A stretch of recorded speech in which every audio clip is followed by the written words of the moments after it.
हरी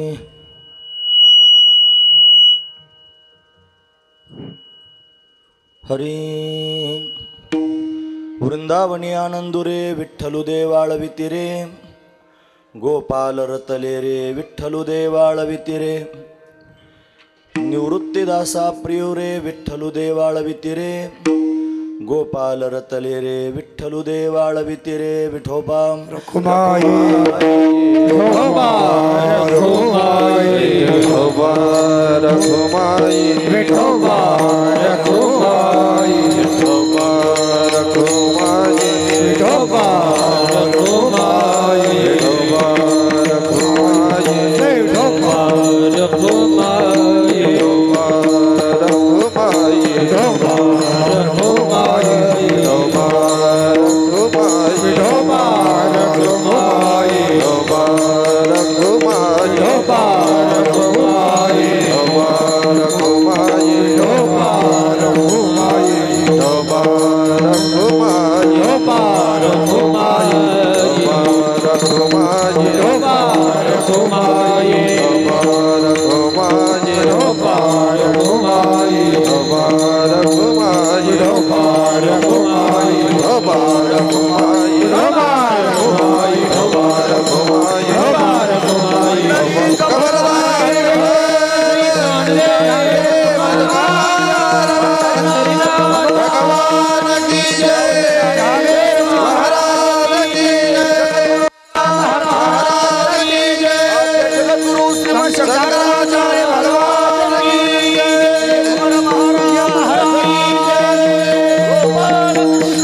वृंदावनी आनंदुरे विठ्ठलु देवाळवितिरे गोपाल रतले रे विठ्ठलु देवाळवितिरे.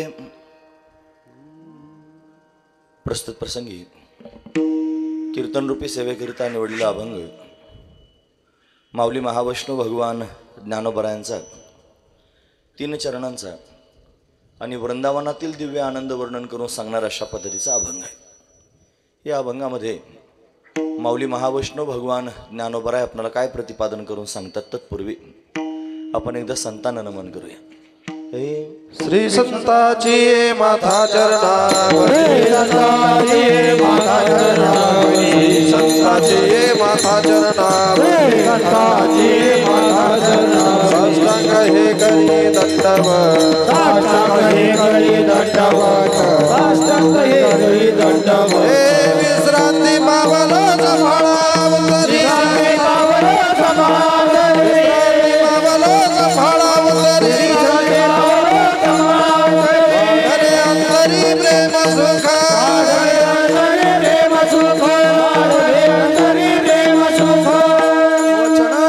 कमलापती माझी रंगाची विनंती कर जोडी तो कथे काढी परासावे जवळी हे वचन ऐका कमलापती माझी रंगाची विनंती कर जोडी तो कथे काढी परासावे जवळी.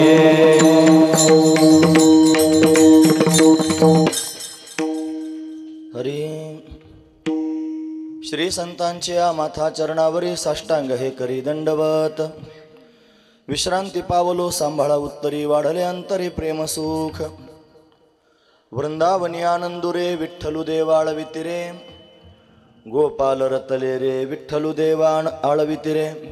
प्रस्तुत प्रतिवर्षीप्रमाणे याही वर्षी संपन्न होत असणारा आपला हा अखंड हरिनाम सप्ताह.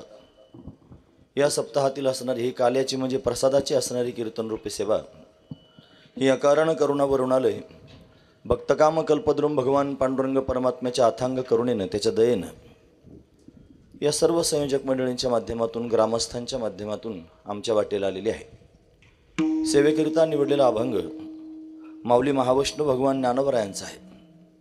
ज्ञानोबराय अभंगाच्या माध्यमातून एक विलक्षण असणारा आनंद वर्णन करून सांगतात। काय सांगतात महाराज? जगन्नियंता असणारा परमात्मा प्रत्यक्ष कृष्ण रूपानं प्रगट झाला। तो स्वतःच परमानंद आहे। देवकी परमानंदम कृष्णम वंदे जगद्गुरु। तो स्वतः परमानंदच आहे। तो परमानंदच मूर्त रूपानं प्रगट झाला, सगुण साकार होऊन त्याने आला आणि व्रजभूमीमध्ये अशा पद्धतीनं विहार करू लागला। तो व्रजविहारी व्रजवासी लोकांना दिव्य आनंद देण्याकरिताच आला, म्हणून त्याच्या संगतीमध्ये सर्व गोपाळांना गोपिकांना दिव्य आनंद प्राप्त झाला।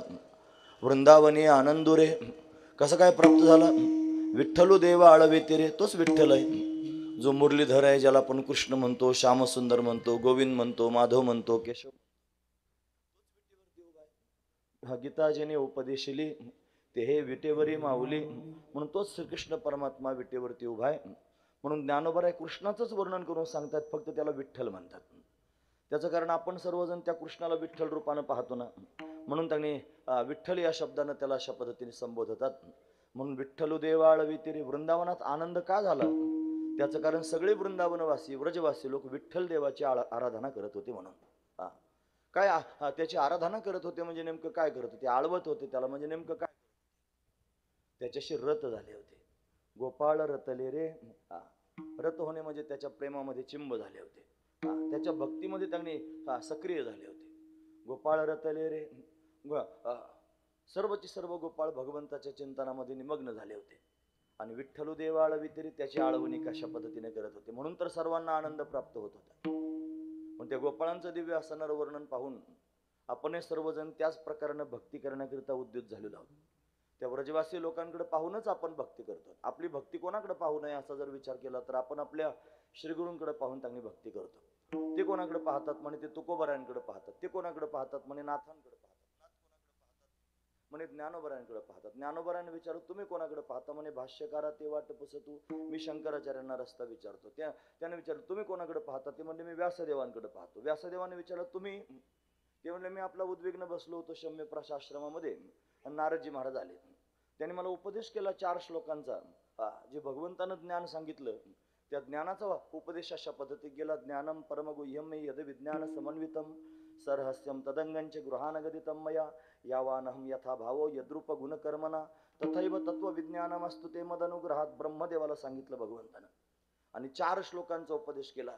त्याला चतुश्लोकी भागवत म्हणतात। अहमेवा समेवाग्रे नान्यद्यत् सत्सत्परम पश्चादहम यदेत्यच्च यवशिष्येत स्वस्म्यहम ऋतेर्थम यत् प्रतीयत न प्रतीयत चात्मनि तद्विद्यादात्मनो माया यथा भासो यथा तमः यथा महांती भूतानि भूतेश्चाशु वचेष्वनु तथा ते, असे 4 श्लोक आहेत।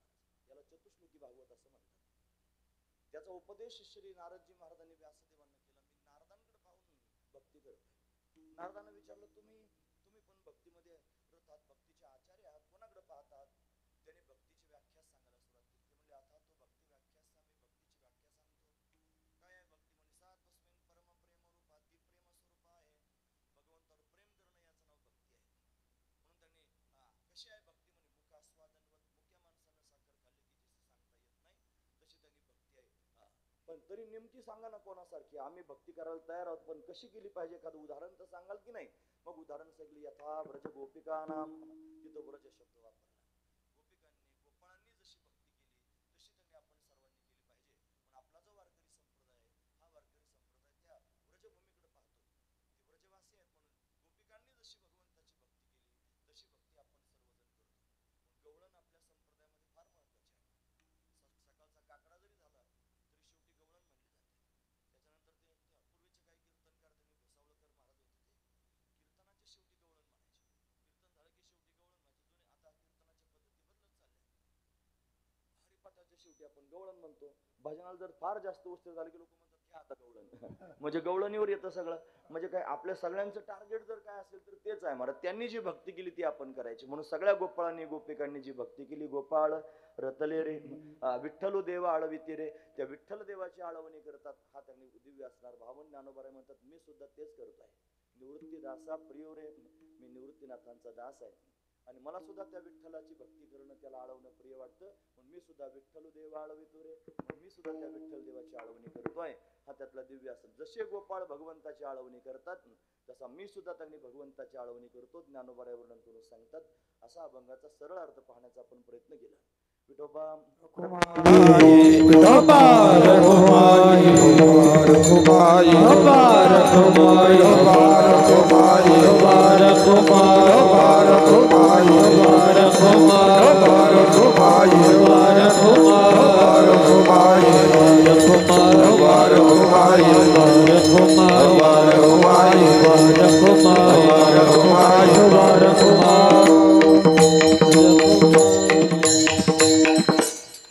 वृंदावनी आनंदो रे, विठ्ठलू देवाळविती रे, गोपाळ रतले रे, विठ्ठलू देवाळविती रे. प्रस्तुत. दरवर्षी आपण फार श्रद्धेनं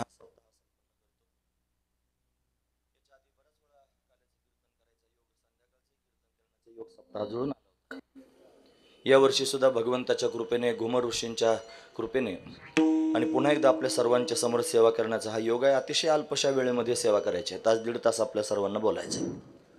आज तुमचं घुमरी गाव म्हणजे आमचं परीक्षा केंद्र.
म्हणजे त्याला त्यांनी विसर पडतो असं नाही.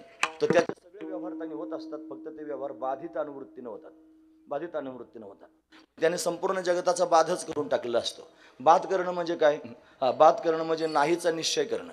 नाहीचा निश्चय, नाहीच असं त्याचा निश्चय झालेला आहे पक्का. मग त्याच्या दृष्टीने ते मिथ्या प्रतीतीला अशा पद्धतीने येतं. मग तो सिद्धांत त्याला बांधलेला असतो. म्हणून शास्त्र जर शिकायचं असेल तर शास्त्राचा सिद्धांत बांधला पाहिजे महाराज. तो सिद्धांत पटला पाहिजे आणि पटवता आला पाहिजे. तो त्याने आपल्या जीवनामध्ये घटला पाहिजे आणि घटवता आलं पाहिजे. फार महत्त्वाची गोष्ट आहे. म्हणून व्यासदेवाने सिद्धांत सांगितला. ते म्हणतात श्लोकार्धेन परवक्ष्यामि यदुक्तम ग्रंथकोटिभिः ब्रह्म सत्यम जगन मिथ्या जीवो ब्रह्मैव नापरः. म्हणून ब्रह्म सत्य आहे, जगत मिथ्या आहे आणि जीव हा ब्रह्मरूपच आहे. हा सिद्धांत आहे. म्हणून त्यांनी बाकीचं जे डोळ्यासमोर दिसणारं द्वैतात्मक जगत आहे हे संपूर्ण मिथ्याच आहे. हे त्यांनी बाधित आहे म्हणून त्याचा बाध करून टाकतात. ज्ञानाच्या भूमिकेत गेलं की बाध होत असतो. पण बाध झाला म्हणजे त्याच्या सुखदुःखाची हेलकावे त्यांनी जातात असा अर्थ लावायचा नाही. ज्ञानी पुरुष झाला आणि त्याचा विस्तावर पाय पडला म्हणजे त्याला चटका बसत नाही असा त्याचा अर्थ होत नाही महाराज. त्याचे सगळे व्यवहारासारखेच होतात. सगळ्यांचा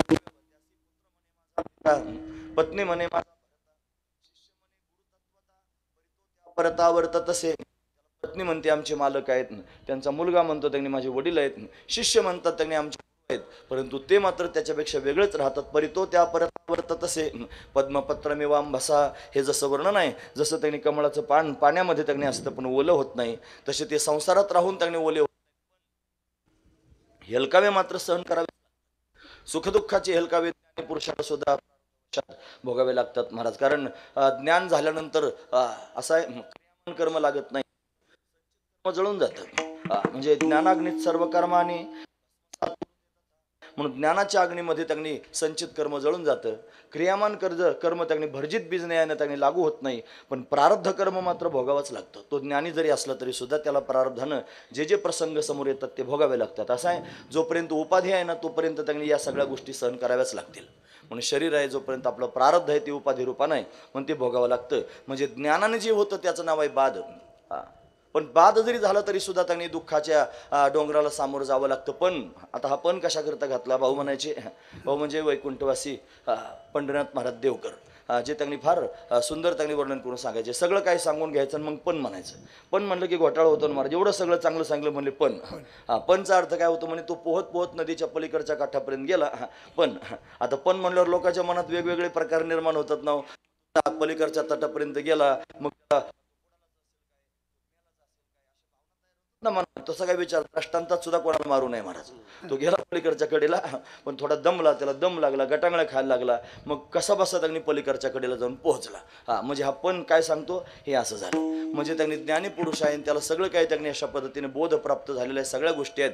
पण हे पणचा अर्थ काय होतो? त्याला सुखदुःख भोगावे लागतात, त्याचा विसर पडला पाहिजे. जास्त महत्त्वाची गोष्ट आहे ते विसर पडणं. कशानं विसर पडू शकतो? म्हणजे क्रियेनं जसा नाश होतो, ज्ञानानं जसा बाध होतो, तसा त्यांनी महाराज प्रेमानं विसर पडतं. भक्ती हे विसर पाडण्याचं साधन आहे महाराज. म्हणून विसर जर पडायचा असेल तर कशानं पडेल? तर भगवंताच्या प्रेमानं, भगवंताच्या भक्तीनं पडेल. जगद्गुरु तुकोबारांसारखे महापुरुष भगवंताकडे मागणी मागतात. देवा आता ऐसा करी उपकार, देहाचा विसर पाडी माझ, तरीच हा जीव सुख पावे माझा, बरे केशे राजा कळवाले. विसर पडलं पाहिजे म्हणून त्यांनी ज्ञानानं विसर पडत नाही. विसर पाडण्याचं साधन आहे भगवंताचं प्रेम. त्या प्रेमात पदार्पण केलं पाहिजे. म्हणून तर साधू संतांनी त्यांनी महाराज ज्ञानाला गौणत्व आणलं नाही, पण तरी सुद्धा ज्ञानाला गिळून टाकलं. समरस झाले आणि मग भगवंताच्या भजनामध्ये तल्लीन झाले. टाळा टाळी लोपला नाद, अंगोअंगी मोराला छंद, भोग भोगिताची आटला भेद, ज्ञान गिळून गावा गोविंदुगा. ज्ञानाला गिळून त्यांनी गोविंद गायला सुरुवात केली. म्हणजे त्यांनी त्या ज्ञानोत्तर भक्तीमध्ये पदार्पण केलेला ज्ञानोत्तर भक्ती असं म्हणावं.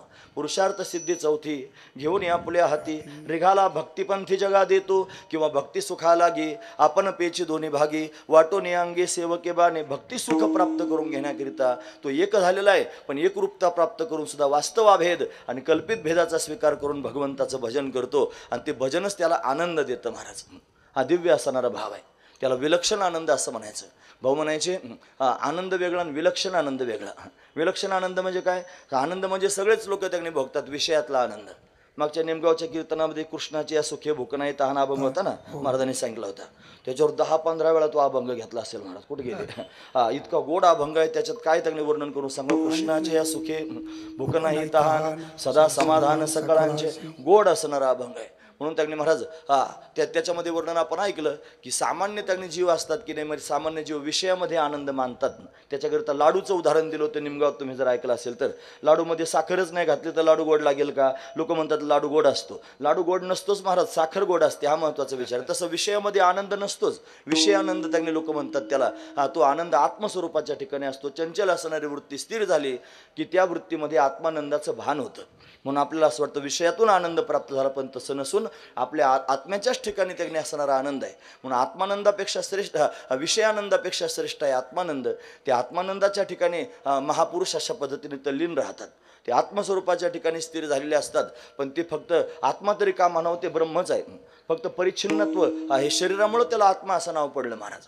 म्हणून शरीर त्यांनी आपलं परिच्छिन्न आहे ना, तेवढ्यापुरतं त्यांनी जे मानलं जातं त्याला आत्मा असं म्हणतात.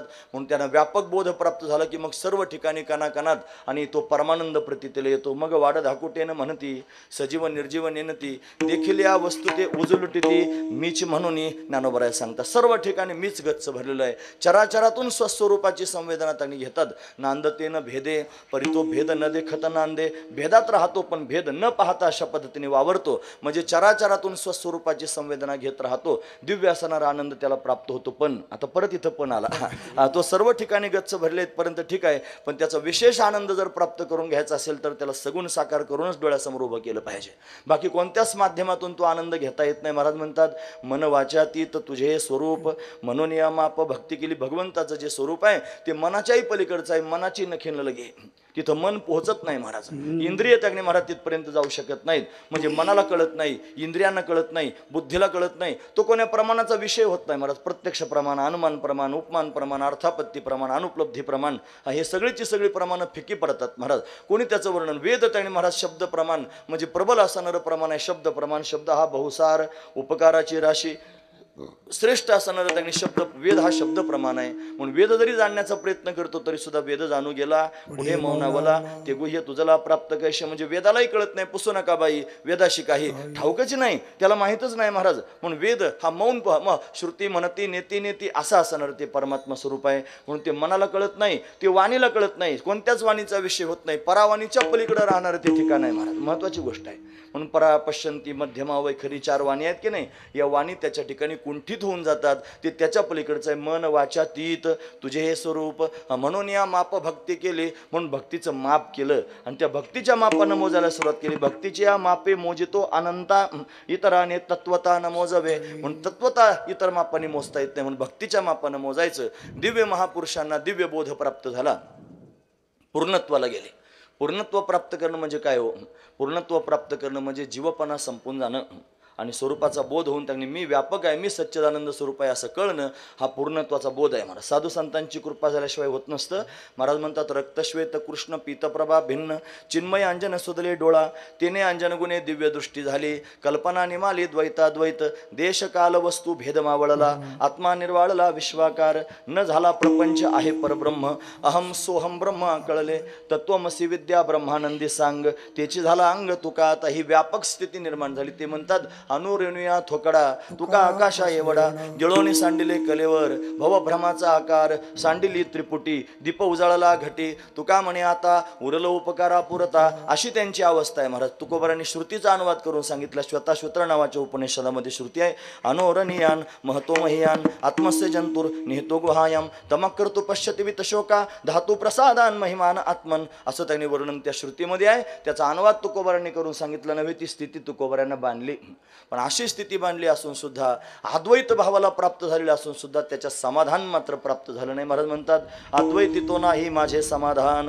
गोड हे चरण तुझी सेवा. अद्वैतात समाधान वाटत नाही, तुझ्या चरणांची सेवा करण्यामध्ये समाधान वाटतं. त्याच्यातच खरा आनंद आहे महाराज. भक्तीमध्ये दिव्य असणारा आनंद आहे. म्हणून वारकरी संप्रदायातले सगळे संत त्याने महाराज या भक्तीच्या उच्च अवस्थेवर जाऊन पोहोचले. ज्ञानोबरायांसारखे तर सगळ्यांच्या समोर विनंती करतात. ते म्हणतात गाते श्रोते आणि पाहते चतुर विनोदी दुष्चित्ते सोहम भावी पूर्ण ज्ञाते, ज्यांना सोहम बोध श्रीगुरूंकडून प्राप्त झालेला आहे, जे पूर्ण ज्ञाते, सोहम भावी पूर्ण ज्ञाते, या सकळा ते विनवणी. या सगळ्यांना मी विनवणी करतो. काय विनंती करता? करा विठ्ठल स्मरण, नामरूपी अनुसंधान, भक्ता भवलक्षण, जघन प्रमाण दावितो. असं त्यांनी भगवंताचं भजन करा. ज्ञानोबा सांगतात भगवंताचं भजन करा. ते स्वतः भजनामध्ये एवढे तल्लीन आहेत महाराज की दुसरं काही आठवत नाही. त्याची वाट पाहतायत. यातिकुळ माझे गेले हरपवणे, श्रीरंगा वाचून आणून येणे, किती व शिकवाला मज वेळोवेळा, मी तया गोवळा रतली. वाट किती पाहावी त्याची पराकाष्ठा. ते म्हणतात चंदनाची चोळी माझे सर्व अंग पोळे, कानवन माळी वेगी भेटवा का, कनुवाचे गुण गुणा वरावा हे गुण जुना.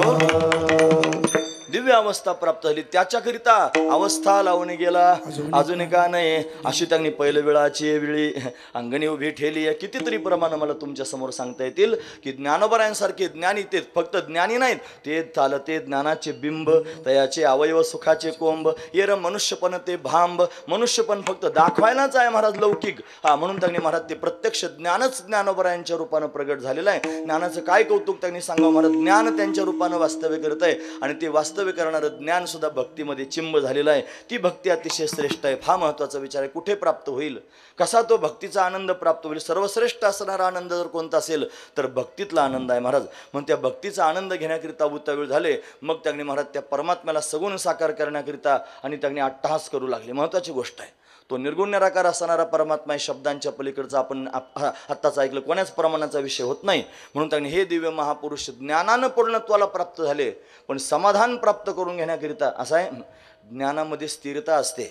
तुम्ही ऐकतात ना सर्वजण, ज्ञानामध्ये स्थिरता असते आणि भक्तीमध्ये समाधान प्राप्त होतं. महत्त्वाची गोष्ट आहे. ज्ञानाने आवागमनाची परंपरा त्यांनी थांबते. मोक्ष स्वरूपापर्यंत जा. ज्ञान हे अवांतर प्रयोजन फल आहे. मोक्ष हे परम प्रयोजन फल. मोक्षापर्यंत जाता येतं ज्ञानाच्या माध्यमातून. म्हणजे त्याची जन्म मरणाची परंपरा त्यांनी थांबेल. तिथं स्थिरता प्राप्त होईल, पण समाधान नाही. मग समाधानाच्या प्राप्तीकरिता काय करावं लागेल? त्या ज्ञानाच्या पुढे त्यांनी पदार्पण करून भगवंताची भक्ती करावी लागेल. महापुरुषांनी भगवंताची भक्ती केली. भगवान प्रसन्न झाले, प्रगट झाले त्यांच्या समोर. काय पाहिजे भक्तांनो सांगा. म्हणे काय नाही देवा, तुझ्या संगतीत राहायचंय, दिव्य आनंद त्यांनी प्राप्त करून घ्यायचा आहे. सगळ्यात महत्त्वाचा मुद्दा आहे. काही मागितलं नाही महाराज. हे बघा, त्याची संगती मागितली, तो मागितला. मागण्यासारखं काय नाही महाराज बाकीचं. आपण जर यादी घेऊन गेलो देवाकडे तर तुमची यादी पूर्ण पण होईल. देव जर प्रसन्न सगळं देऊन टाकेल महाराज. कोण काय मागेल कोणाला सांगता यायचं नाही. मागच्या तुम्हाला याच्या आधी ऐकलं असेल, साखरे महाराज विनोदानं सांगायचे, ऊन वारा पाऊस त्यांनी सगळं सहन करीत करीत पंढरपूरला गेला एक पोरगा. लोकांना वाटलं तरुणपणात परमार्थाला लागला. काय त्यांनी त्याचं वैभव सांगायचं म्हणले, तरुणपणात परमार्थ करायला लागला. एवढं सगळं सहन करीत करीत पंढरपूरला गेला आणि पांडुरंगाचं दर्शन झालं, फार प्रभावित झाला. हात जोडून त्यांनी उभा राहिला, डोळे डबडबून आले. असं वाटलं फार प्रेमानं चिंब झाला आणि ते पांडुरंगाच्या समोर जाऊन म्हणला, कधी करशील लग्न माझे, तुझं ठावे विठ्ठला, माझं लग्न कधी करशील रे देवा, तुलाच माहिती. म्हणजे वारी कशा करता येईल एवढा अट्टहास केला आणि देवाला जाऊन बायको मागितली. म्हणजे काय सामान्य माणूस काय मागेल त्याने, देवाला मागितलं की देव देईल सुद्धा महाराज. तो बायको देईल, मुलगा देईल. सगळ्या संतांची नरहरी सोनारांचं चरित्र आपण पाहतो की नाही. एका सावकारानं नवस केला होता मुलगा व्हा म्हणून, देवाने त्याला मुलगा सुद्धा दिला. तो नवस फेडण्याकरिता आला. कोणाला बायको, कोणाला मुलगा, जे ज्याला पाहिजे ते सगळ्यांना त्यांनी प्राप्त करून देणारा देव आहे. अहो हे मागितल्यानंतर भेटेलच महाराज, पण हे मागू नये. मग काय करावं? देव मागावा. फार महत्त्वाची गोष्ट आहे. देव मागावं. तुम्ही सुख मागायला जाल, गात जागा. प्रेम मागायला जाल, प्रेम मागा विठ्ठला. प्रेम मागाल, सुखाला गे करीशी तळमळ, तरी तू पंढरीशी जा एक वेळ. अरे सुख मागायला जाल तर सुख देईल. प्रेम मागण्याकरिता जाल, प्रेम देईल. तो समाधान मागण्याकरिता जाल, समाधान देईल. पण मागायची गरज काय आहे महाराज? तो मागण्यापेक्षा, ते हे बाकीचं सगळं मागण्यापेक्षा तो मागितलं पाहिजे. प्रश्न आहे माझा. लोकांनी त्यांनी महाराज बाप मागावा की बापाची संपत्ती मागावी? बाप. आता तुम्हाला म्हणावंच लागेल काही काय करतात ते तरी. हा महत्वाचा मुद्दा नाही म्हणून काय करतील. पण वस्तुस्थिती अशी आहे महाराज की बापच मागितलं पाहिजे. बाप एकदा आपला झाला ना की संपत्ती आपली व्हायला काय वेळ लागेल. हे सुख त्याचं स्वरूप आहे महाराज. तो प्रेममूर्ती, प्रेम अवतार आहे. प्रेम त्याचं स्वरूपच आहे. तो समाधान त्याच्याकडेच आहे, दुसरीकडे कुठंच नाही. म्हणून त्यांनी महाराज तो आला की या सगळ्या गोष्टी आपोआप आपल्याला प्राप्त होतील. म्हणून तो मागावा. म्हणून दिव्य महापुरुषांनी साधना केली, तपश्चर्या केली. काय पाहिजे म्हणे? तू पाहिजे. तो मज भावा, तो मज भावा, तो मज भावा, तो मज भावा, तो मज भावा, तो मज भावा, तो मज भावा, वेळो वेळा भावा,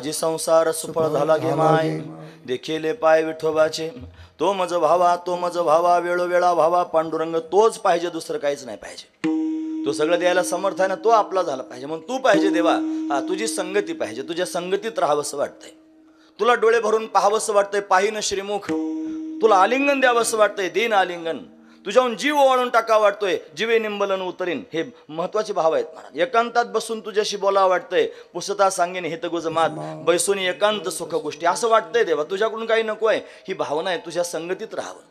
मग तू प्रगट झाला पाहिजे. त्यांची भावना देवानं जाणली. एवढे महापुरुष होते महाराज. त्या सगळ्यांना त्यांनी भगवंताने सांगितलं, वा तुमच्यासारखेच पाहिजे होते मला.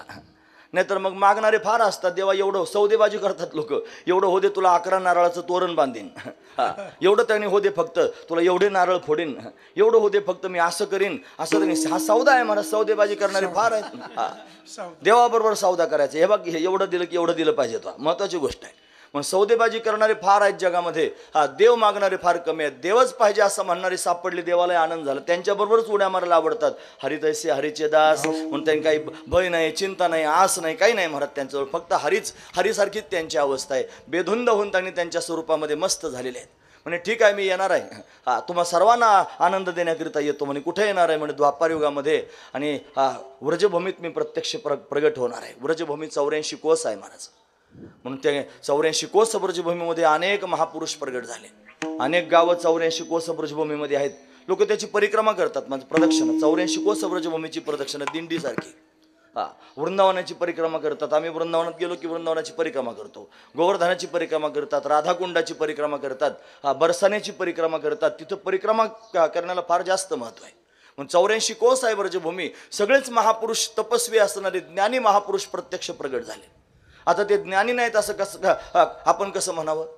ते ज्ञानीच आहेत. कशाहून ज्ञानी आहेत म्हणायचं? ज्या वेळेला भगवंतानं उद्धवाला पाठवलं होतं ना, जा उद्धवा शांतवन कर जा त्या गोकुळवासी जनाचे, त्यांची सांत्वना करण्याकरिता तो गेला, सांत्वना करण्याकरिता.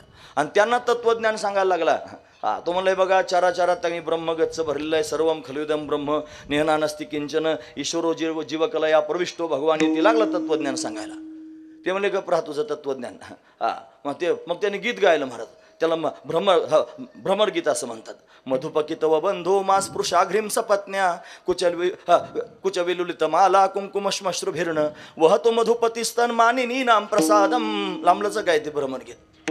स्वामींनी संपूर्ण भागवताच्या श्लोकांचा पदच्छेद अन्वय केलेला आहे. आणि फार मोठं काम त्यांनी आपल्या सर्व लोकांकरता अशा पद्धतीने करून ठेवलं, त्यातला मतितार्थ करण्याकरिता. आता जे मी म्हणलो हे भ्रमरगीत आहे. त्या भ्रमरगीतामध्ये भाव आहेत महाराज. त्या गोपिकांनी त्यांनी उद्धवाला पाहिलं आणि उद्धवाला काही समजून सांगायचं म्हणून भोंग्याचं निमित्त केलं. काळा भोंगा होता. तो भोंगा एका फुलावर त्यांनी मकरंद सेवन करून उठला आणि दुसऱ्या फुलावर जाऊन बसला. त्या भोंग्याचं निमित्त करून गवळण त्याला म्हणते. ती म्हणते, भोंग्या कसा कपटे आहेस रे तू. तू काय करतो? एका फुलातला मकरंद सेवन केला आणि दुसऱ्या फुलावर जाऊन बसला. मागच्या फुलाची आठवण सुद्धा करीत नाहीस. तसं गोकुळातल्या सगळ्या स्त्रियांना त्यानं वेळ लावलं. त्या काळ्यानं तो बथुरला निघून गेला, आमची आठवण सुद्धा करीत नाही, असं त्यांनी गोपिका म्हणायला लागल्या. काय चूक होती त्या बळीची? यानं त्याला पाताळात नेऊन घातला. काय चूक होती त्या वालीची? यानं त्याला बाण मारला. भ्रमरगीतातलं वर्णन आहे महाराज. काय चूक होती शूर्पणखेची? यानं त्याचे नाक आणि कान कापून टाकले. एवढा सुंदर आहे त्याच्यावर भाळले म्हणून तर हे सगळे त्याच्याजवळ गेले ना, आणि त्यांचं अशी फजिती करून टाकली यानं. असं म्हणल्यानंतर उद्धवाच्या लक्षात आलं, या काही सामान्य नाहीत गोपिका. यांना माहिती आहे हा देव आहे, प्रत्यक्ष परब्रह्म आहे. म्हणून सावळे परब्रह्म हा वडे या जीवा मने मन राणीवा घर गेले. हा प्रत्यक्ष म्हणजे तो निष्काम असणारा परब्रह्म परमात्मा गवळ्यांच्या घरी प्रत्यक्ष प्रगट झालेला आहे. हा त्यातला दिव्य असणारा भाव आहे महाराज. म्हणून तो परमात्माच प्रगट झाला, आपण कसं नाही म्हणावं? पण ते सगळे गोकुळवासी लोक ज्ञानी आहेत. लोका गोकुळीच्या झाले ब्रह्मज्ञान, केले वाचून जपतप केले वाचून ब्रह्मज्ञानी आहेत सर्वजण. म्हणून ते ब्रह्मज्ञानी महापुरुष त्यांनी प्रत्यक्ष प्रगट झाले. कोणी गोपाळ झाले, कोणी गोपिका झाले, कोणी गोमाता झाले, कोणी वृक्ष झाले, कोणी पक्षी झाले, कोणी हरणी झाले, कोणी जल झाले, कोणी माती झाले, डोंगर झाले, दगड झाले. सगळ्या रूपात प्रत्यक्ष प्रगट झाले. वाट पाहू लागले. देव का बरं प्रगट होत नाही? सर्वांना आस लागली भगवंताच्या प्राकट्याची. आणि मग भगवंताला त्यांच्या अंतकरणातली कळवळ कळाली महाराज. देव येत असतो आणि देव भेटत असतो महाराज. पण कळवळल्याशिवाय त्यांनी भेटायचं नाही. तुम्ही ऐकतात ना सर्वजण. जगद्गुरु तुकोबारायांचा परमार्थ आणि आपला परमार्थ असा तराजू लावायचा आणि त्याच्यात मोजायचा. कोणाचं जास्त भरेल? काय सांगायसारखं आहे का महाराज? ते तुकोबारायांचा परमार्थ फार जास्त. तुकोबारायांच्या परमार्थासमोर आपला परमार्थ किती माहिती आहे तुम्हाला? सांगू का? दर्या में खसखस, दर्या म्हणजे समुद्र आणि खसखस म्हणजे खसखशीचा दाना. तुकोबारायांचा परमार्थ म्हणजे समुद्र आणि आपला परमार्थ म्हणजे खसखशी. अरे ज्यांचा परमार्थ समुद्रासारखा आहे आणि ते तुकोबाराय म्हणतात, वाटोले पाहता शिनले डोळुले दाविसे पाऊले कैव डोळा तू माय माऊले कृपेची सावले विठ्ठले पाहिले वास तुझी. कोण म्हणतंय? तुकोबाराय म्हणत. ज्यांनी समुद्रासारखा परमार्थ केला, भक्ती केली, त्यांना त्यांनी भगवंताची भेट व्हावी म्हणून कासावीस व्हावं लागलं. आपलं तर सगळं टकाटक आहे. आपल्याला भाकरी टायमाला जातात, आपल्याला पचतात सुद्धा, आपण झोपा घेतो, आपण त्यांनी मस्त आपले सगळे कार्यक्रम चालून आपल्याला कधी भेटायचं महाराज देव? असं चाललं तर कधीच नाही भेटणार. महत्वाची गोष्ट आहे.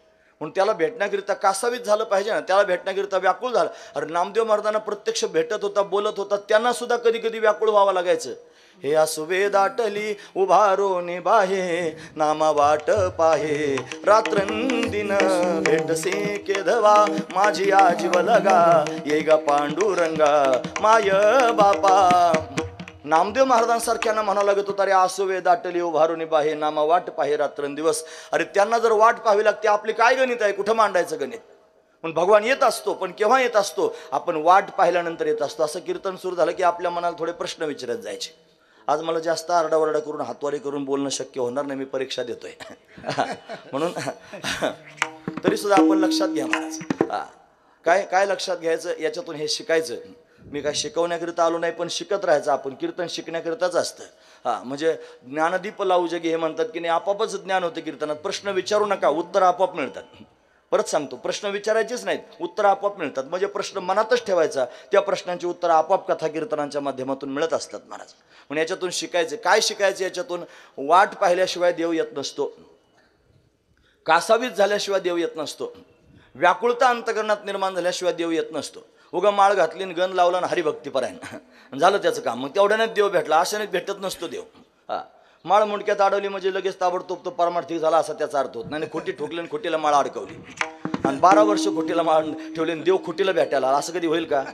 कधीच होणार. आपलं मुंडकं म्हणजे काय खोटी आहे का? घातली माळ झाली म्हणे, आता 12 वर्ष त्यांनी खोटीला माळ अडकवली, देव प्राप्त होईल, असा प्राप्त व्हायचा नाही. घासाघीस काय आहे की नाही, काही तपश्चर्या आहे की नाही, काही साधना आहे की नाही, काय साधना कराल? काहीच साधना करू नका, फक्त हरी हरी म्हणा. हरी हरी तुम्ही म्हणारे सकळ त्याने मायाजाळ तुटेल. ते मायाजाळ तुटून जाईल महाराज. म्हणतो हरी सर्वांची चिंता करतो. नको खेद करू कोणत्या गोष्टीचा, पती लक्ष्मीचा जाण तो जाणतोच महाराज सगळं. फक्त तू त्याचं होऊन त्याचं चिंतन करण्याचा प्रयत्न कर. जर आपण कासावीस होऊन त्याच्याकरिता अट्टहास केला तर परमात्मा जाणतो. सगळ्या गोकुळवासी लोकांचं अंतकरण कासावीस झालं होतं, देव येत नाही म्हणून. त्याने वचन दिलं होतं, मी येणार आहे द्वापार युगामध्ये, आणि अजून का बरं येत नाही म्हणून सगळे कासावीस. त्यांची अवस्था भगवंतानं जाणली आणि जाणून परमात्मा भेटण्याकरिता आला. कसा आला? त्याने निमित्त केलं. पृथ्वीवर पाप वाढायला लागलं. समतोल ठेवण्याचं काम देव करत असतो. देवामध्ये 2 शक्ती आहेत. एक आहे निग्रह शक्ती आणि दुसरी अनुग्रह शक्ती. तो भक्तांवर अनुग्रह करतो आणि दुष्टांचा निग्रह करतो. निग्रह करण्याकरिता येतो, त्याच्याकरिता प्रमाण सांगतो. भक्ता राखे पायापाशी हा अनुग्रह आहे, दुर्जनाशी संहारी हा निग्रह आहे. निग्रह करण्याकरिता येतो म्हणून त्यांनी प्रत्येक युगामध्ये आला. सत्ययुगामध्ये आला, त्याने हिरण्याक्ष हिरण्यकश्यप विदारले. तो त्रेतायुगामध्ये आला, त्यानं रावण कुंभकर्ण मारीच सुबाहू अशा पद्धतीनं विदारले. तो त्यांनी द्वापार युगामध्ये प्रत्यक्ष प्रगट झाला. तो त्यांनी महाराज कंस, जरासंध, शिशुपाल, दंतवक्र, दुर्योधन, दुःशासन आदी करून, दुष्ट प्रवृत्तीचे शालू आदी करून, पौंड्रक आदी करून जन्माला आले होते. या सर्वांचा उद्धार करण्याकरिता परमात्मा प्रत्यक्ष प्रगट झाला. पापाचा भार पृथ्वीवर त्यांनी होऊ लागला. पृथ्वीला चिंता पडली, ब्रह्मदेवाकडे गेली, विनंती मला वाचवा. आता खरं तर पृथ्वी भगवंताची पत्नी आहे महाराज. आपण रोज म्हणतो की नाही, सकाळी उठल्यावर समुद्र वसने देवी पर्वतस्थल मंडले विष्णू पत्नी नमस्तुभ्यम पादस्पर्शम क्षमस्व मे. ती विष्णूची पत्नी आहे. मग ती पत्नी या नात्यानं त्यांनी डायरेक्ट देवाकडे जाऊ शकत होती. ती म्हणली असती, देवा हे बघ माझ्यावर पापाचा भार झालाय आणि आता तुम्ही कमी करण्याकरिता या. पण ती देवाकडे नाही गेली म्हणा, ती ब्रह्मदेवाकडे गेली.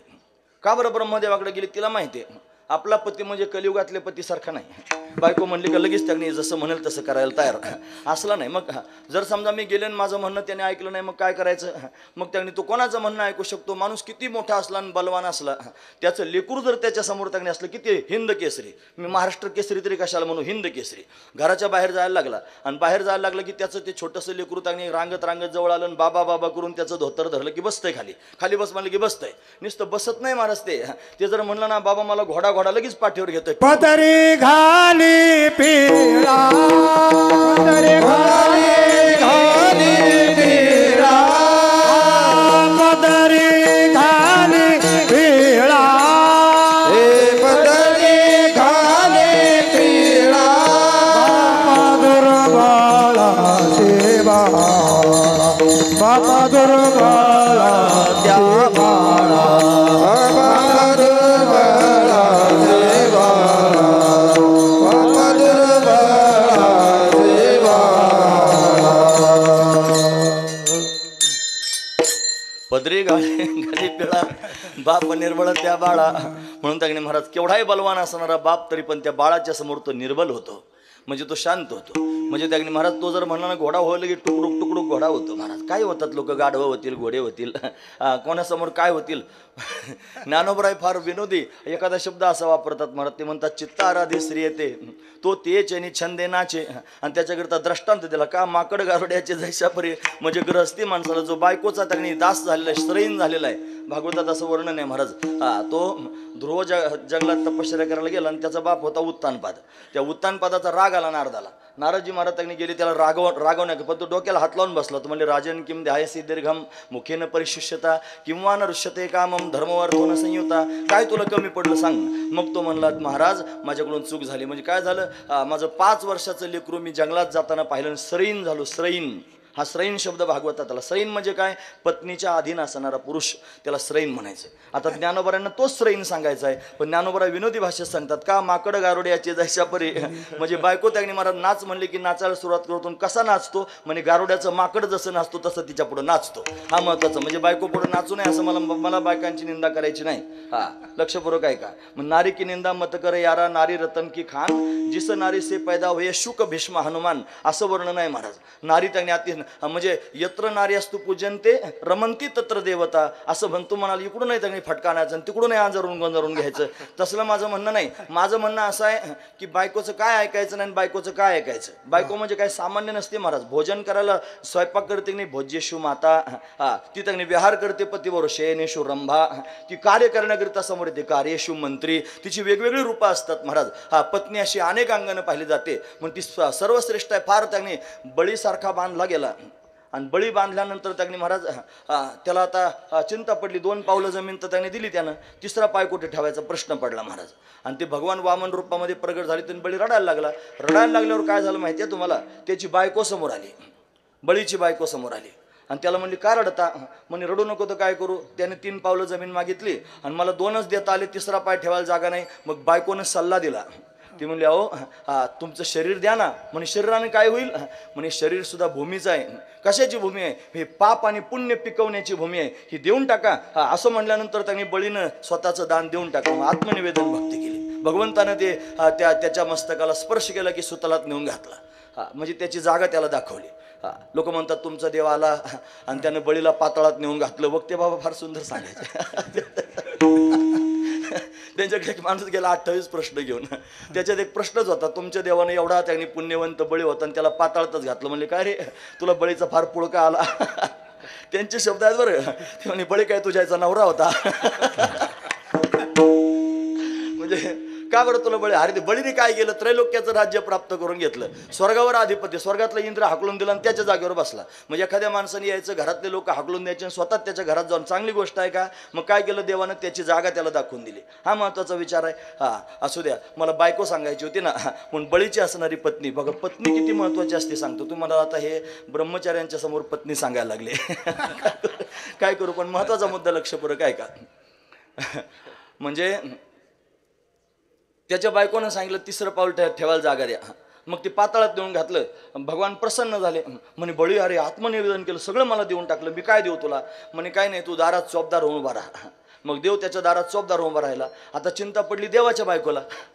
आता बळीच्या बायकोला चिंता होती, बांधला, त्याला त्यांनी मोकळं केलं. आता देवाच्या बायकोला चिंता, लक्ष्मीला चिंता पडली, हे तर गेले आणि त्याच्या दारात चोपदार झाले. मग काय करायचं? बली प्रतिपदेला पातळात घातला आणि दुसऱ्या दिवशी भावबेज असते ना, लक्ष्मी लगेच त्यांनी महाराज बहिणीचं रूप धारण करून आली बळीच्या दारात. म्हणे मी तुझी बहीण आहे. म्हणे ओळख नाही पाळख नाही बहीण. म्हणे त्रैलोक्यात फिरले पण तुझ्यासारखा भाऊ सापडला नाही. ओवाळायला आले, दुसरं काय करते? म्हणे ओवाळलं त्याला. आणि ओवाळल्यानंतर त्यांनी विचारलं तुला काय पाहिजे सांग, काहीतरी देत जाऊ बहिणी. नाही काय तर भाड्या तोड्यापुरतं तरी देत जाऊ निदान. नाही तर असे भामटे बहिणीचं खायला निघतात महाराज, अशी अवस्था जगात पाहायला मिळते. म्हणून त्यांनी काहीतरी देत जावं ना. म्हणून त्यांनी महाराज काय पाहिजे तुला? म्हणे काय नाही, ते दारात तुझ्या दांडकं घेऊन उभा आहे ना, तेवढं मला देऊन टाक. म्हणे तुझं मन बिन त्याच्यावर गेलं का? म्हणे नाही, ते आमचे मालक आहेत. मग बळीला कळलं ही लक्ष्मी आहे, मागण्याकरिता आली. ज्यानं सर्वस्व भगवंताला देऊन टाकलं ना महाराज, लक्ष्मी सुद्धा त्याच्या दारात मागायला येते, एवढं त्याचं सामर्थ्य तयार होतं. मला एवढंच सांगायचं, बायकोनं त्यांनी महाराज अशा पद्धतीने वाचवलं.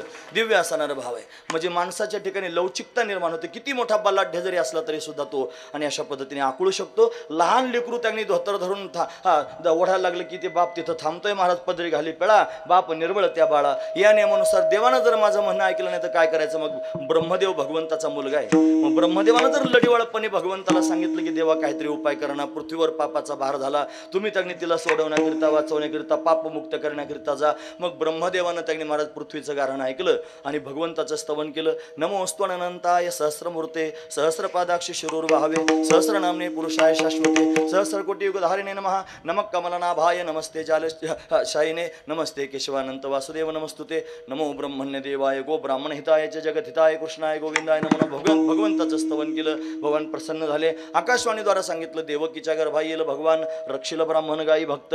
सर्वांना आनंद झाला. देवकी कंसाची चुलत बहिणी, तिचा विवाह वसुदेवाबरोबर करून दिला. विवाहात विघ्न आलं. हिच्या पोटी आठवा येऊन तुला मारील कंसा. कंस त्यांनी अशा पद्धतीने घाबरला. त्यानं त्यांनी महाराज देवकीला मारहाण करायला सुरुवात केली. मग मात्र त्यांनी महाराज वसुदेवानं हात धरला. 4 नीतीच्या गोष्टी सांगितल्या. दोघांना बंदीखान्यात नेऊन टाकलं. यथाकाल त्यांनी महाराज देवकीला 6 लेकरं झाली. 6 लेकरं त्यांनी कंसानं मारून टाकली. 7वा गर्भाला योगमायेनं पळवला. भाद्रपद शुद्ध षष्टीला बलरामाचा अवतार प्राकट्य झालं. 24 अवतारातला 19वा अवतार आहे बलराम अवतार. म्हणून बलरामाचं प्रत्यक्ष प्राकट्य झालं. अष्टम गर्भरूपानं परमात्मा प्रत्यक्ष प्रगट होणार आहे. म्हणून देवकीचं तेज वाढू लागलं. देवदेवता गर्भस्तुती करण्याकरिता येऊ लागल्या. सत्यव्रतम सत्यपरम त्रिसत्यम सत्यांचे योनिम निहितंच सत्य सत्यस्य सत्यमृत सत्य नेत्रम सत्यात्मकम तम शरणम प्रपन्ना. भगवंताचं स्तवन गर्भाची स्तुती केलेली आहे. 9 मास पूर्ण झाले. श्रावण महिना आला, वद्य पक्ष आला, अष्टमी तिथी आली, बुधवारचा दिवस आला, रोहिणी नक्षत्र आलं, ग्रह नक्षत्र भगवंताला अनुकूल झाले. रात्रीचे 12 वाजले. लख प्रकाश कारागृहामध्ये पडला. त्या प्रकाशानं दिव्य आकृती धारण केली. 8 वर्षाची चतुर्भुज मूर्ती भगवंताची प्रत्यक्ष प्रगट झाली. संवाद झाला वसुदेव देवकीचा. तुम्ही ऐकतात ना सर्वजण? कुठे प्रगट झाला देव? आता मथुरेत प्रगट. जरी नॉनस्टॉप सांगितलं असलं तरी कळण्यासारखं सांगितलंय. आता हेच मी सावकाश सांगितलं असतं तर त्याच्यातच 12 वाजले असते. म्हणून त्यांनी हे तुम्हाला माहीतच आहे आधीचं. म्हणजे जिथं त्यांनी थांबावं असं वाटतं तिथं थांबून सांगतो. जिथं वेगानं तुम्हाला सगळं माहीतच आहे ते थोडं वेगानं सांगण्याचा प्रयत्न करतो. सगळ्या गोष्टी कळाल्या पाहिजे, कोणतंच सुटलं नाही पाहिजे, सगळं त्यांनी कळालं पाहिजे आणि वेळेत पण झालं पाहिजे असा माझा उद्देश आहे. लक्षपूर्वक ऐका. म्हणून परमात्मा प्रत्यक्ष त्यांनी प्रगट झाला. सगळेजण वाटच पाहत होते ना. वसुदेवानं विचारलं देवा कसं काय रे, आम्ही काय तपश्चर्या केली नाही. ज्ञानोबराय म्हणतात तपे विन दैवत, आणि तू आम्ही काही तपश्चर्या न करताच आला कसं काय आला? म्हणे मागच्या जन्मातली तपश्चर्या होती. बघा ना, मागच्या जन्मात तपश्चर्या केली. सुतपा आणि पुष्णी नावाचे त्यांनी पती पत्नी होते. 1000 वर्षाची तपश्चर्या केली. भगवान प्रसन्न झाले. काय पाहिजे? म्हणे तुझ्यासारखा मुलगा व्हावा. भगवान म्हणले माझ्यासारखा मीच आहे जगात, दुसरा कोणीच नाही. मग एवढी मोठी तपश्चर्याने एवढं वरदान मागितलं. 3दा म्हणले तथास्तु तथास्तु तथास्तु. 3दा तथास्तु म्हणले. पण 3दा यावं लागलं. पुष्णी आणि सुतपाच्या घरी भगवान पुष्णीगर्भ होऊन आले. तेच तुम्ही कश्यप आदिती झालात. मी तुमच्या घरी वामन रूपानं प्रगट झालं. तंवटुम वामनम दृष्ट्वा मोदमाना महर्षया कर्मानुकारयामास पुरस्कृत्य प्रजापतीम असं भागवतात वर्णन आहे. आणि तेच तुम्ही त्यांनी वसुदेव देवकी झालेले आहात. मी तुमच्या घरी त्यांनी कृष्ण रूपानं प्रगट झालेलो आहे. वाट पाहत होते. तपश्चर्या केली होती आणि तपश्चर्याचा परिणाम म्हणून परमात्मा प्रत्यक्ष प्रगट झाला होता. आणि म्हणून मोठं समाधान अशा पद्धतीने झालं. नवे वसुदेव आणि देवकीला त्यांनी भगवंताला पाहून आनंद झाला महाराज. हा आनंदच आहे. आपल्या अभंगात पण आनंद आहे, पण हा आनंद नाही. हा जो आनंद आहे ना, हा मथुरेतला आनंद आहे. हा कुठे झाला? आता मथुरेमध्ये आनंद कोणाला झाला? वसुदेवाला झाला, देवकीला झाला. मग सांगितलं मला नंदाच्या घराला नेऊन घाला. कसं न्यायचं? तू ते एवढा मोठा आहेस. मग बालरूप धारण केलं. देवकीच्या मांडीवर त्यांनी अशा पद्धतीने प्रगट झाला. देवकीने त्याला स्तनपान करायला सुरुवात केली. फार आनंद वाटू लागला. कोणाला आनंद झाला? देवकीला आनंद झाला. महत्वाची गोष्ट आहे महाराज. पण दुसऱ्या क्षणाला आठवलं, सोडा सोडा मिठी लपव लप जग झेटी, जनी कंसाशी कळेल माझ्या बाळाशी मारेल, देऊन टाकलं वसुदेवाच्या हातात.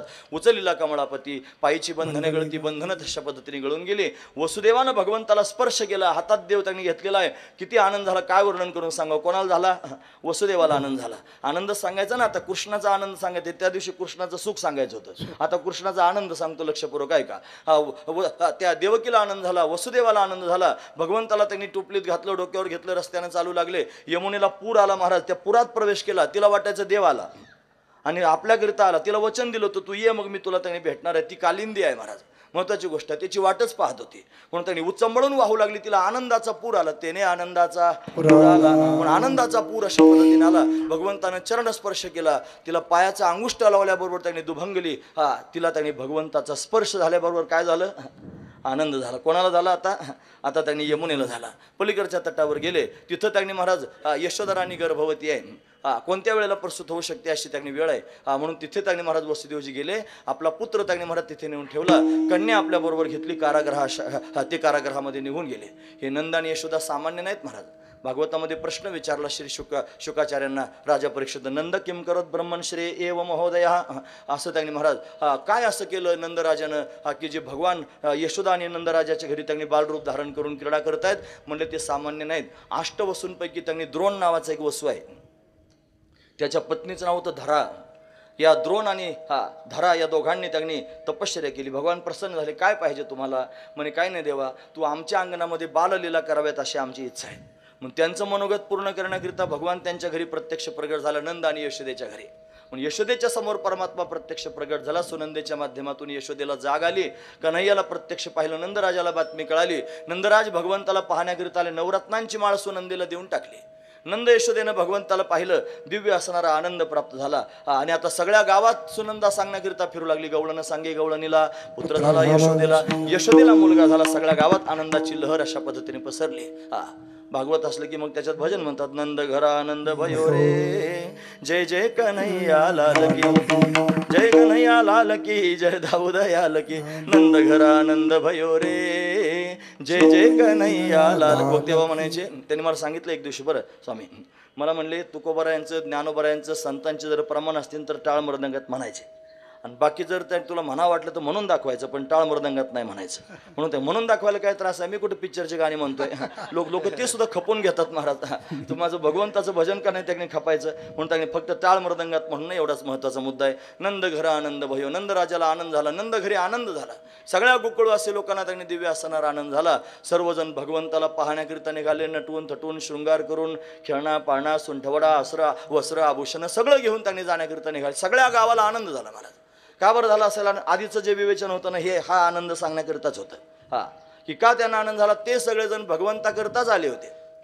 ते सगळेजण भगवंताच्या दर्शनाकरिता ललायित झाले होते. ते भगवंताच्या संगतीकरिता कासावीस झाले होते. आणि त्या सगळ्यांना आता भगवंताची संगती प्राप्त होणार आहे, म्हणून खऱ्या अर्थानं त्यांना आनंद झाला. एवढं सुख झालं, त्या सुखाची मोजदाद करता येत नाही. महाराज म्हणतात, गोकुळीच्या सुखा, गोकुळीच्या सुखा,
गोकुळीच्या सुखांत पार नाही लेखा.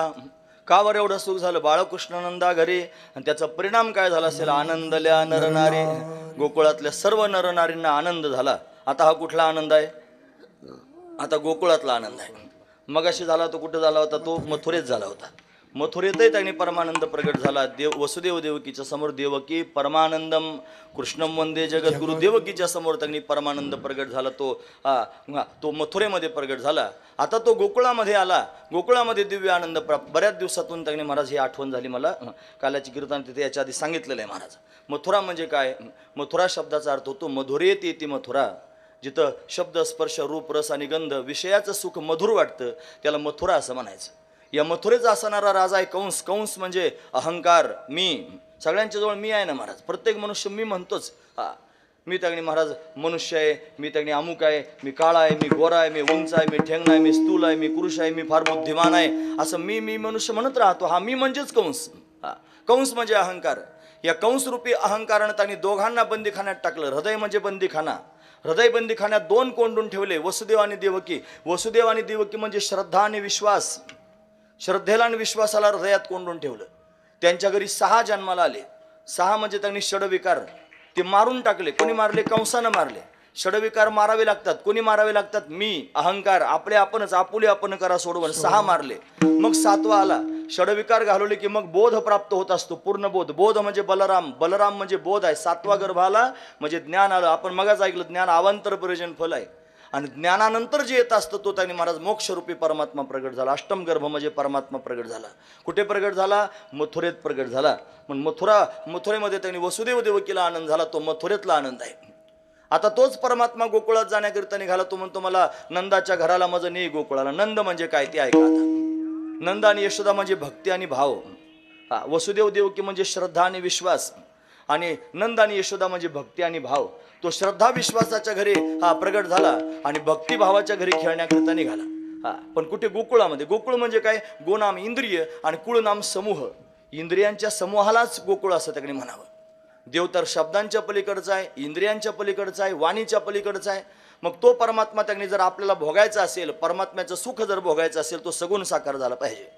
तो डोळ्यांना पाहता आला पाहिजे, कानाने ऐकता आला पाहिजे, मुखाने त्याच्याशी बोलता आलं पाहिजे, हाताने त्याला आलिंगन देता आलं पाहिजे. इंद्रिय तुकोबराय म्हणतात तळमळले पाहिजेत. माझ्या इंद्रियासी लागले भांडण, म्हणतील कान रसना झाली, करती तळमळ हस्तपाद भाळ, नेत्राशी दुकाळ पडिला थोर. इंद्रियांच्या कक्षेत त्यांनी आला, सगुण साकार होऊन त्यांनी खेळू लागला. गोकुळात जाणं म्हणजे इंद्रियांना त्यांनी पाहण्यास योग्य होणं, भोगण्यास योग्य अशा पद्धतीने होणं. म्हणून तो सच्चिदानंद घन निर्गुण निराकार असणारा परमात्मा जो स्वरूप लक्षणांना आपण त्यांनी पाहतो, तोच परमात्मा त्यांनी सगुण साकार झाला. आला नावा रूपा तुका म्हणे झाला सोपा. म्हणजे गोकुळामध्ये अशा पद्धतीने प्रत्यक्ष प्रगट झाला. साधू संतांनी प्रगट केला.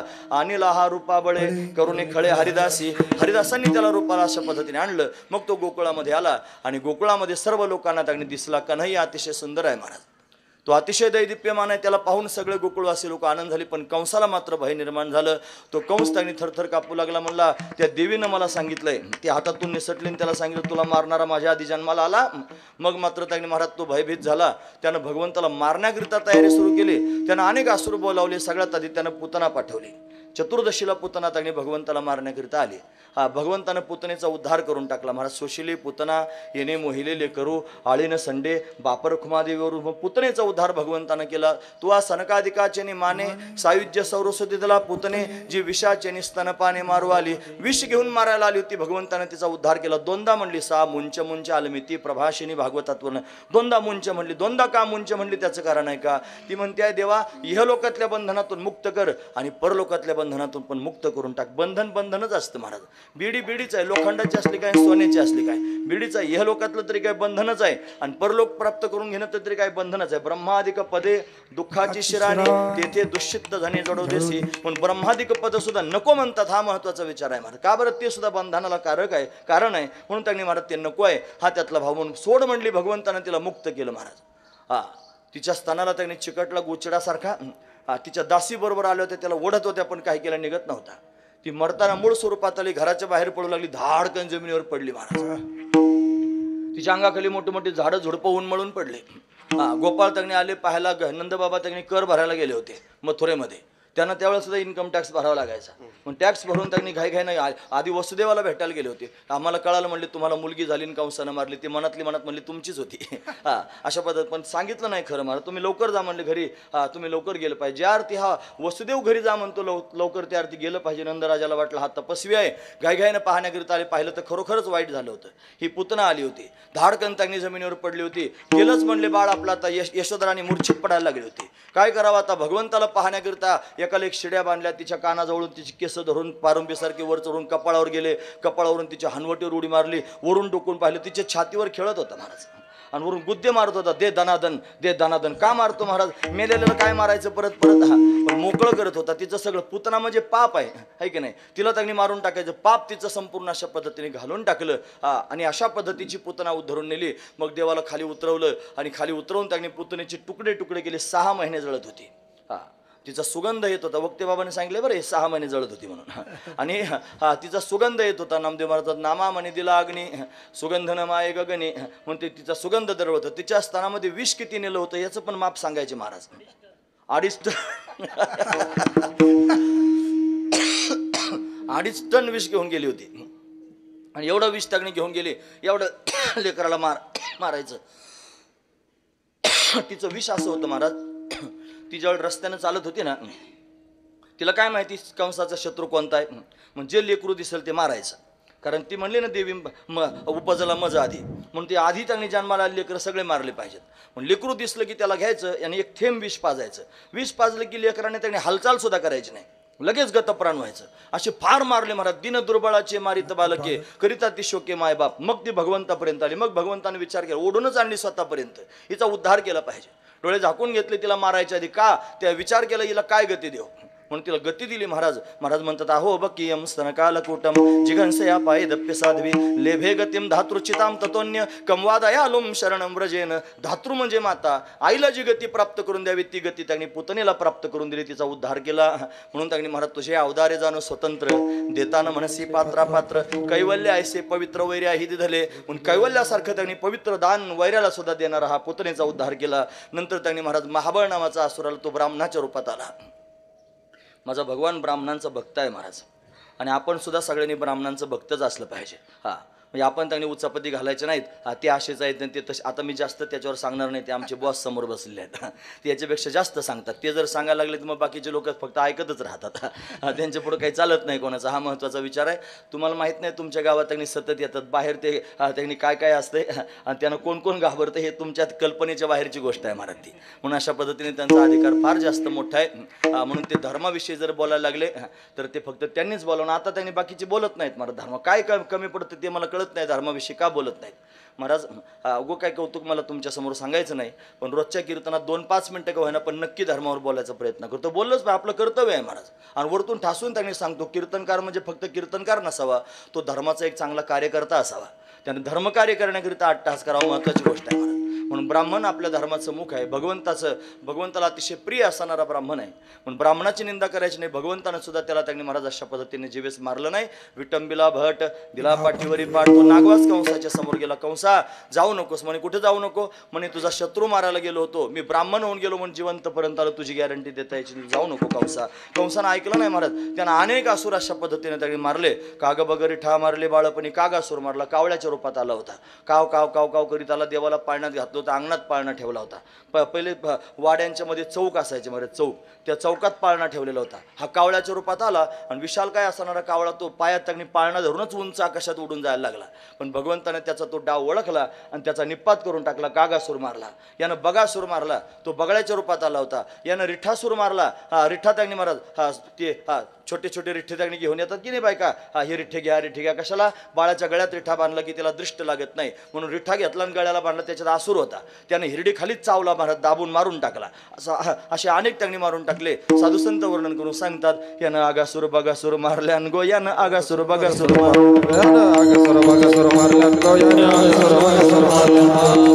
पाताळात घातल्यान गो.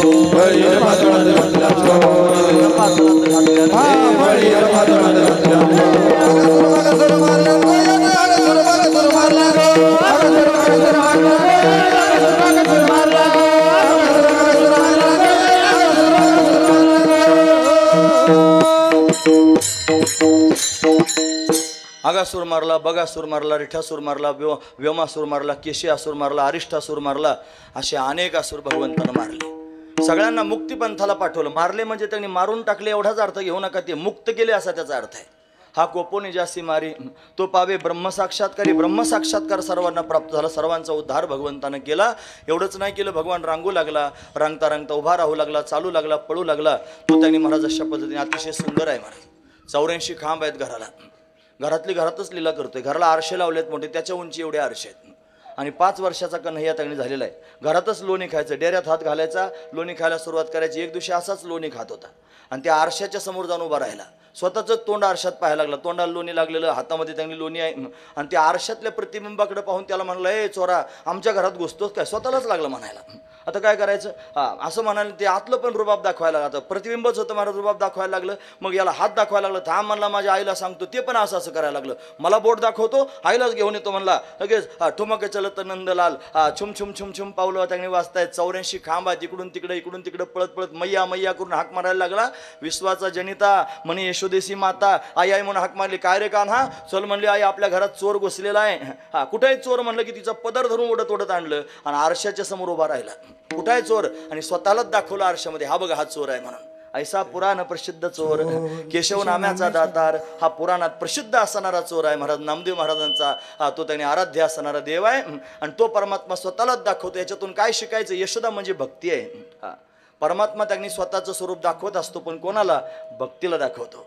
म्हणून स्वतः जर दाखवायचं ठरवलं तरच दाखवू शकतो, नाहीतर आपल्या सगळ्यासारख्यानं त्यांनी त्याचं दिव्य रूप त्यांनी पाहता यायचं नाही. त्यानं ठरवलं यशोदेला दर्शन द्यायचं म्हणून दाखवतोय, हा बघ हा चोर आहे म्हणून. महत्वाची गोष्ट आहे. अशा अनेक लीला करायला लागली. एक दिवशी अंगणात त्यांनी संध्याकाळच्या वेळेला बसलं होतं. पौर्णिमेची रात्र होती, चंद्र पूर्ण रूपानं उदयाला आला होता आणि त्या चंद्राकडे पाहिलं. मोठाच्या मोठा चंद्र. तो मला तो चेंडू आहे मला खेळायला दे. आता चंद्र कुठे चेंडू आहे का? मला खेळायला दे. यशोदा म्हणली, वेड्या आरती काही खेळायची वस्तू आहे का? मनातली मनात म्हणला, तेच माझं खेळ नाही मला, चंद्रन सूर्य, दुसरं काही खेळत नाही मला, हेच मला खेळायला लागतं, मला आत्ताच्या आत्ता चंद्र दे. मग काय करायचं? नाही नाही म्हणले, देता येत नाही. मग थुई थुई नाचायला लागला, मला दे, मला नाही तर मग आता असं करीन. आस्ताडून रस्ताडून रडायला लागला. नंदबाबांना बोलावलं. म्हणे काय झालं? तुमचा हा लाडका बघा म्हणे चंद्र मागतोय खेळायला. आता काय केलं पाहिजे? चंद्रावर त्याचं विशेष प्रेम होतं महाराज. कारण राम अवतार झाला ना, त्यावेळी त्यांनी दिवसा प्रगट झाला आणि मग तो चंद्र नव्हता. सगळेजण आनंदी झाले. चंद्रच त्यांनी चुकला. म्हणे का चुकलास? म्हणे देवा, सगळे तुझ्या त्या प्राकट्यामध्ये त्यांनी सहभागी झाले, आनंदोत्सवामध्ये मला येता आलं नाही, सूर्य असताना मला येता येत नाही म्हणले. मग काय करायचं? मग म्हणे तू नाराज होऊ नकोस. मग काय झालं? या अवतारामध्ये मी सूर्यवंशात जन्माला आलो. माझे वंशी चक्रपाणी आहे की नाही, मध्यानासी दिनकर पळभरी होय स्थिर राम अवतार झाला त्यावेळेला. याच्या वंशामध्ये जन्माला आलो म्हणून दुपारी 12 वाजता जन्माला आलो. तू नाराज होऊ नकोस. या जन्मात हे लोक माझं जे नाव ठेवतील की नाही, त्या नावाच्या समोर मी तुझं नाव लावून घेईन. म्हणून दशरथ राजानं प्रभूंचं नाव ठेवलं राम आणि चंद्राला बरं वाटावं म्हणून त्याच्या पुढे लावलं चंद्र, रामचंद्र. आणि दुसरं वरदान दिलं, पुढचा अवतार घेताना तुझ्या वंशात अवतार धारण करून येईन. मग चंद्रवंशात प्रत्यक्ष प्रगट झाला. याचं चंद्राशी नातं आहे महाराज. मग तो चंद्र पाहिला आणि हाच मला खेळायला दे म्हणले. मग काय करायचं? नंदबाबा त्यांनी आले, एक आरसा आणला आणि आरशात चंद्र दाखवला. बघ म्हणे, भागवतात आलेल्या छोट्या छोट्या लीला आहेत म्हणून त्यांनी मला तो चंद्र दाखवला. मग शांत झाला. अशा अनेक लीला करू लागला. अतिशय सुंदर भगवंताचा शृंगार त्यांनी यशोधराणीनं करावा. आता राजाचा मुलगा म्हणलो काय कमी आहे मला तिथं? मला पहाटे जागा करायचं, सोन्याच्या रत्नजडीत चौरंगावर बसवायचं, स्वतःच्या हातानं त्यांनी महाराज गंगाजळीमध्ये यमुनेचं जल घ्यायचं, त्याच्यात गुलाबजल त्यांनी घालायचं, त्याला उठणं अंगाला लावायचं सुगंधी द्रव्य आणि वरतून त्यांनी त्याचं स्नान झालं की स्वच्छ त्याचं अंग पुसून काढायचं. स्वतःच्या हातानं पितांबर नेसवायचा, रेशमी असणारा पितांबर पिवळ्या रंगाचा. त्याचं वर्णन करतानाच त्यांनी वर्णन भागवतात केलं. हरी हा बरहा पीडम नटवर वपू कर्णयो कर्णिकारम विभ्रत वास कनक कपिशम वैजयंतींच मालाम रंध्रान वेणुराधर सुधया पूरयन गोपवृंदय वृंदारण्यम स्वपदरमनम प्राविशत गीत कीर्ती. वेणुगीतामध्ये आलेलं हे वर्णन. इत्थम शरद स्वच्छ जलम पद्माकर सुगंधिना नविशद वायुना वातम सगो गोपालकोच्युता, असं त्यांनी भागवतातलं वर्णन. अतिशय सुंदर असणारा हा कन्हैया, त्याचा शृंगार आईनं करावा. पितांबर नेसवला, त्याची केशभूषा त्यांनी आवरली, त्याच्या डोळ्यात काजळ घातलं, कपाळाला त्यांनी चंदन लावलं, त्याच्यावर केशराची उटी दिली, त्याच्या कानामध्ये कुंडल घातली, त्याच्या मस्तकावर मोर मुकुट अशा पद्धतीने ठेवला. अतिशय दिव्य असणारा कन्हैया. त्याच्या कमरेला शेला त्यांनी बांधलेला आहे, गळ्यामध्ये एक शेला आहे, तुळशी माला कमलपुष्पांच्या माला त्याच्या गळ्यामध्ये त्यांनी घातल्या. मग मांडीवर बसवला सगळा शृंगार करून. मग तुला भूक लागली ना कन्हैया? वाटीमध्ये लोणी घेतलं, लोणी त्याला खाऊ घालायला सुरुवात केली. कन्हैया लोणी खाऊ लागला. तो लोणी खाऊन आईच्या हातचं लोणी खाऊन संतुष्ट अशा पद्धतीने झाला. फार समाधान वाटतंय. लोणी खाऊन झालं. मग म्हणलं मैया मित्रांबरोबर खेळायला जाऊ का? मग जा म्हणली की लगेच ताबडतोब त्याने आईच्या समोरून मित्रांबरोबर खेळण्याकरिता निघाला. सगळे मित्र फार प्रेमाचे होते महाराज. त्या मित्रांना मोठ्या मोठ्यानं हाका मारत मारत गावात फिरू लागला. सगळ्या ग्रामवासी लोकांनी भगवंताला पाहिलं. एवढा दिव्य आनंद गोकुळवासी लोकांना त्यांनी झाला, त्याचं शब्दात वर्णन करता येत नाही. सगळेजण भगवंताला पाहून विभोर झाले महाराज. हा, लक्षपूर्वक ऐका मी काय सांगतो ते. यानं रस्त्यानं चालता चालता कोणाकडे तरी पाहायचं. ज्याच्याकडे पाहिलं ना त्याला वाटायचं काय काय सांगावं, काय आनंद झाला. एखाद्याकडे पाहून त्याने हसायचं. एखाद्याकडे पाहून एक शब्द त्याची हाक मारायची, त्याला बोलवायचं. एखाद्याबरोबर त्यांनी 4 शब्द बोलूनच जायचं. एखाद्याच्या गळ्यातच हात घालायचा. एखाद्याबरोबर त्यांनी खेळायला सुरुवात करायची. एखाद्याला हृदयाला लावायचं. एखाद्याच्या ताटात त्यांनी बसून जेवण करायचं. एखाद्याला स्वतःच्या हाताने जीव घालायचं. असे अनेक प्रकार करत होता महाराज. आणि गोकुळवासी लोकांना त्याचं फार कौतुक वाटत होतं. ती चर्चा करायला लागली तरी कृष्णाशिवाय दुसरं काही बोलतच नव्हते महाराज. एक जण म्हणला, तुला माहितीये का आज कृष्ण भेटला होता? काय केलं मग? त्यानं माझ्याकडे पाहिलं. हा म्हणलं, तुझ्याकडे फक्त पाहिलंच. माझ्याकडे पाहून हसला. त्याला दुसऱ्याला आनंद झाला. कृष्ण माझ्याकडे पाहून हसला. तो म्हणला, गप, तुझ्याकडे पाहून फक्त हसला. त्यानं माझं नाव घेऊन मला हाक मारली. इकडे म्हणला, बघा किती आनंद झाला. कृष्णानं नाव घेतलं, मला त्याने नाव घेऊन हाक मारली, एवढा आनंद झाला. दुसरा म्हणला, तुला फक्त नाव घेऊन हाक मारली असेल. मला विचारलं, कसं काय मित्रा, बरं आहे का, चांगला आहेस का? कृष्णानं विचारलं महाराज. काय आनंद झाला असेल, देवानं मला विचारलं. तिसरा म्हणला, तुला फक्त विचारलं. माझ्या गळ्यात हात घालून बराच वेळ किलोमीटर भर माझ्याबरोबर चालत होता आणि माझ्याशी गप्पा मारत होता. केवढा आनंद झाला महाराज. ते म्हणले, तुमचं तरी तेवढंच झालं असेल. मला म्हणला, भूक लागली का रे? म्हणलं, फार भूक लागली. 12ला अजून टाईम होता, 12 वाजता देतो म्हणला जेवायला. मग मला 12 वाजता त्याने त्याच्या ताटातच जेवायला बसवलं आणि स्वतःच्या हातानं मला खाऊ घातलं. केवढा आनंद आहे. मी त्याला स्वतःच्या हातानं खाऊ घातलं. केवढा आनंद आहे. अशीच चर्चा सगळ्या गोकुळामध्ये होती महाराज. तो देवडा चरण त्याने उभा राहतो. कदंबाच्या झाडाखाली उभा राहून मुरली वाजवतो. त्या मुरलीमधून क्लिम शब्दाचा उच्चार होतो महाराज. हे कामबीज आहे, आकृष्ट करून घेण्याचं बीज. त्याचं नावच आहे ना कृष्ण. व्याकरणाच्या दृष्टीने जर पाहिलं तर कृष्ण नावाच्या धातूपासून कृष्ण हा शब्द तयार झाला. कृष्णकर्षती ते कृष्ण, हा जो सर्वांना आकृष्ट करून घेतो, आकर्षण करतो, तो कृष्ण आहे महाराज. पण आकृष्ट करून घेण्याकरिता काय करतो? मुरली वाजवतो. त्याची मुरलीच मोठी विलक्षण आहे महाराज. तुझ्या मुरलीचा ध्वनी अकल्पित पडला कानी, अशी अवस्था त्याने झाली. काय सांगू, मुरली नव्हे केवळ बाण, तिने हरला माझा प्राण, संसार केला दानादिन, अशी अवस्था मुरलीने त्याने होते. आकृष्ट करून घ्यायचं काम करतो. अखंडानंद स्वामी असे म्हणायचे, कन्हैयाची मुरली अखंड वाजतच असते, ती कधी बंदच होत नाही. मग आपल्याला काय ऐकू येत नाही? त्याचं कारण आपल्यासमोर वासनेचा पडदा उभा आहे. ज्याच्याजवळ वासना शिल्लक आहे त्याला मुरली ऐकू येत नाही. ज्याच्या सगळ्या वासना संपल्या त्याला कन्हैयाची मुरली स्वाभाविक ऐकू येते. फार महत्वाची गोष्ट आहे. देवडा चरण अतिशय सुंदर आहे. मला सावळा सुकुमार मेघश्याम. मेघ म्हणजे आकाशात जमा होतं ते ढग आहेत ना, त्यांचा जसा रंग आहे तसा त्याचा रंग आहे महाराज. तो त्याने अतिशय सुंदर आहे. देवडा चरण म्हणजे एक पाय सरळ एक पाय तिरका ठेवलेला आहे. त्याचे चरण कर्दळीच्या गाभ्या समान कोमल आहेत. त्याच्या पायाची नख स्फटिकासारखी दैदिप्यमान आहेत. त्याच्या पायामध्ये सुंदर नुपुरं म्हणजे पैंजण घातलेले आहेत. त्यानं पिवळा पितांबर धारण केलेला आहे. त्याची कंबर सिंहासारखी लवचिक आहे. त्याचं उदर त्रिवलीने युक्त आहे. त्याची नाभी अतिशय सखोल आहे. त्याचं वक्षस्थल विस्तीर्ण आहे. त्याचा कंठ शंकासारखा सुंदर आहे. त्यानं गळ्यामध्ये वैजयंतीमाला, कमलपुष्पांच्या माला, तुलसीमाला धारण केलेल्या आहेत. त्याच्या मुखकमलाची आभा काही वेगळीच आहे. त्याची हनवटी अतिशय त्यांनी मधुर आहे. त्याचे कपोल म्हणजे गाल अतिशय दिव्य आहेत. त्याच्या भोया धनुष्याकृती आहेत. त्याचे डोळे कमला समान आनंददायक आहेत. त्याचं उंच असणारं कपाळ आहे. त्याच्यावर त्यानं मलयागिरी चंदन लावलेलं आहे. केशराची उटी लावलेली आहे. त्याच्यावर त्याच्या मस्तकावर सोनेरी रंगाचे कुरळे केस आहेत. त्यानं मोर मुकुट धारण केलेला आहे. त्याच्या कानामध्ये दिव्य कुंडले आहेत. त्याचे ओठ कुंदरू फुलासारखे लाल आहेत. त्याचे दात रत्नांची ओळी ठेवल्यासारखे सुंदर दिसत आहेत. त्याच्या दिव्य हातांमध्ये दिव्य अलंकार, मनगटामध्ये मनगटे आहेत, दंडामध्ये बाजूबंद आहेत. त्याच्या हातामध्ये मुरली आहे. ती मुरली आधारावर ठेवतोय आणि आधारावर ठेवून अशा पद्धतीने वाजवतोय. त्या मुरलीमधून दिव्य स्वर त्याने बाहेर पडत आहेत. सगळ्या गोकुळवासी लोकांनी त्याला पाहावं आणि पाहून स्वतःला विसरून जावं अशी अवस्था सर्वांची झाली. गोकुळातल्या सर्व गोपगोपींना तो हवा हवासा वाटू लागला. वयोवृद्ध असणाऱ्या गोपिकांना वाटायचं, हा आमचा मुलगा जर झाला तर किती चांगलं होईल. काही त्यांनी कुमारिका असणाऱ्या गोपिका होत्या, त्यांना असं वाटायचं हा आपला पती व्हावा. मग त्याला पतिरूपानं प्राप्त करून घेण्याकरिता त्या गोपिकांनी अशा पद्धतीनं व्रत केलं, त्याला कात्यायनी व्रत असं म्हणतात. ते त्यांनी भल्या पहाटे मार्गशीर्ष महिन्यामध्ये जागं व्हायचं, यमुनेच्या तटावर जायचं, वस्त्र बाहेर काढून ठेवायचे, स्नान करायचं, परत वस्त्र परिधान करून वालुकामयी कात्यायनीची मूर्ती तयार करायची, तिच्यासमोर विनंती करायची, कात्यायनी महामाये महायोगिन्यधीश्वरी नंद गोपसुतम देवी पतिम मे कुरुते नमः. तो नंदराजाचा मुलगा आमचा पती व्हावा, 9 वर्षाचा कन्हैया आता त्यांनी झालेला आहे. तो पतिरूपानं प्राप्त करण्याकरिता अट्टहास, पण साधना चुकत होती. ती साधना त्यांनी काय चुकत होती? वस्त्ररहित पाण्यात प्रवेश करत होत्या. महाराज, वस्त्ररहित स्नान करत जाऊ नये महाराज, पाप लागतं. महत्त्वाची गोष्ट आहे, जलदेवतेचा अपमान होतो. एकतरी वस्त्र आपल्या अंगावरती असावं तरच त्यांनी स्नान करावं. गोपिकांची साधना त्यांनी होती भगवंताकरिता, पण ती त्यांनी सदोष साधना होती. गुरुजी म्हणायचे 2 प्रकारच्या साधना असतात, सदोष साधना, निर्दोष साधना. साधनेमध्ये दोष होता, भगवंताला तो कळतो महाराज. तुम्ही ऐकतात ना सर्वजण, लक्षपूर्वक ऐका. अंतकरणापासून ओरिजिनल भाव पोटात निर्माण झाला देव पाहण्याचा, देवाला भेटण्याचा, आणि तुम्ही देवाच्या भेटीकरता निघाले आणि तुमच्या साधनेत जर काही त्रुटी असेल, काय जर कमी पडत असेल, भगवंताला कळतं महाराज. मग भगवान रागवत नाही, ती त्रुटी सरळ करून देण्याकरिता येतो. भगवान आला, गोपिकांचं चिरहरण अशा पद्धतीने केलं, वस्त्र त्यांनी चोरून नेले, वस्त्र चोरले. लोक शेंबडे काही म्हणतात महाराज, त्यांना खरंच महाराज, ते मग तुमच्या देवानं गोपिकांचे वस्त्र त्यांनी चोरले ना, असं करावं का तसं का? येड्या, तुला समजतं का? देवाचं वय किती वर्षाचं? 9 वर्षाचं. 9 वर्षाच्या मुलावर तो व्याभिचाराचा आरोप करतो, लाज वाटायला पाहिजे. का बरं? पती शब्दाचा अर्थ त्याने लावला तिथं. पती म्हणजे नवरा, पती म्हणजे नवरा नाही, पती शब्दाचा अर्थ पातिरक्षती लोकमिती पती, जो सर्वांचं भरण पोषण करतो, जो मालक आहे सर्वांचा, त्याला पती असं म्हणतात. गोपिकांच्या मनातला भाव होता तो परमात्मा आमचा पती म्हणजे आमचा मालक असावा, दुसऱ्या कोणाचीच आमच्यावर मालकी नसावी. पुरेपुरे आता नको तुझी याची सत्ता, ही भावना गोपिकांच्या पोटात होती. म्हणून देव आपला मालक व्हावा, दुसरा कोणी मालक नसा. अरे आपल्याला फार मालक आहेत, आपण फक्त मालक म्हणून हिंडत राहतो.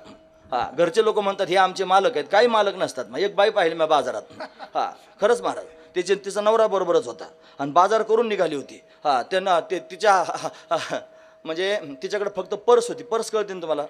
ती पर्स गळ्यात घातली होती. आणि तो नवरा होता ना, त्याच्या हातात 2 पिशव्या होत्या, गळ्यात एक अडकवली होती, लेकरू त्याच्या कड्यावर होतं आणि ऊन लागत होतं आणि बाजारात होतं भेटलेलं. दुसरी मैत्रीण तिला भेटली आणि भेटल्यानंतर म्हणली, काय बऱ्याच दिवसातून भेटली, लहानपणी शाळेत भेटलो, त्याच्यावर आताच भेटलो, कसं काय बरं? बरं चाललंय. आणि मग हळूच विचारले हे कोण आहेत? मग तिला म्हणली आमचे मालक आहेत. तुमच्या लक्षात आलं का? पिशव्या कोणाच्या हातात होत्या? त्याच्या हातात होत्या. बरं, ते लेकरू कोणाच्या हातात होतं? त्याच्या हातात होतं. बरं, गळ्यात पण एक शबनम त्याच्याच अडकवली होती. ही मोकळी हिंडत होती आणि काय म्हणजे परिचय काय करून दिला? हे आमचे मालक आहेत. मालक याला म्हणतात का? जे वजवायला असतो का मालक? हे असले मालक आहेत, घरोघर असले मालक झाले महाराज. म्हणून काय करता या मालकांना? एक माणूस त्यांनी बैल घेऊन चालला होता, बैलाला त्यांनी घेऊन चालला होता. तो माणूस त्यांनी पुढून बैल त्याच्या मागे मागे चालला होता. मग आता ते बैलाला वडीत त्यांनी घेऊन चालला. लोक म्हणले तो बैल आहे आणि तो बैलाचा मालक आहे. लक्षात आलं का?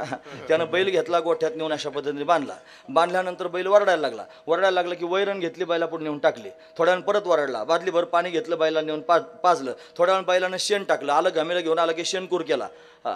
कोणाचा? बैलाचा. मग हा कोण होता? मालक. मालक कोणाला म्हणतात? मालक त्याला म्हणायचं जे गादीवर बसून राहतं. पाणी आण रे, त्याला पाणी पाजायचं. जेवायला आण रे, जागेवर जेवायला येतं. सगळी सेवा ज्याची केली जाते त्याला मालक म्हणतात. आता कोण सेवा करते आणि कोणाची सेवा करते? खरं सांगा, मालक कोण आहे? तो बैल मालक आणि हे त्याचं नौकर झाला. असेच मालक होत आपण सगळे, घेण्या देण्याचे मालक महाराज. यांची किती लोकांची मालकी? बायको म्हणाल तसं वागावं लागते, पोरगं म्हणाल तसं वागावं लागतं, भाऊबंधांसारखं वागावं लागतंय, सोयऱ्यांसारखं वागावं लागतं. साऱ्या दुनियेची मालकी आपल्यावर. गोपिकांचं म्हणणं होतं कोणीच मालक नसावं, देव मालक असावा, अशी भावना होती. म्हणून तर साधना त्यांनी केली. भगवंतानं चिरहरण करून देहात ध्यास घालवला आणि मग त्यांनी महाराज त्यांच्यावर रासलीला करायचं ठरवलं. शरद पौर्णिमा आली आणि शरद पौर्णिमेच्या रात्री रासलीला करीन असं भगवंतानं त्यांनी सांगितलं आणि खरोखर असंच झालं. चंद्र पूर्ण रूपानं उदयाला आला.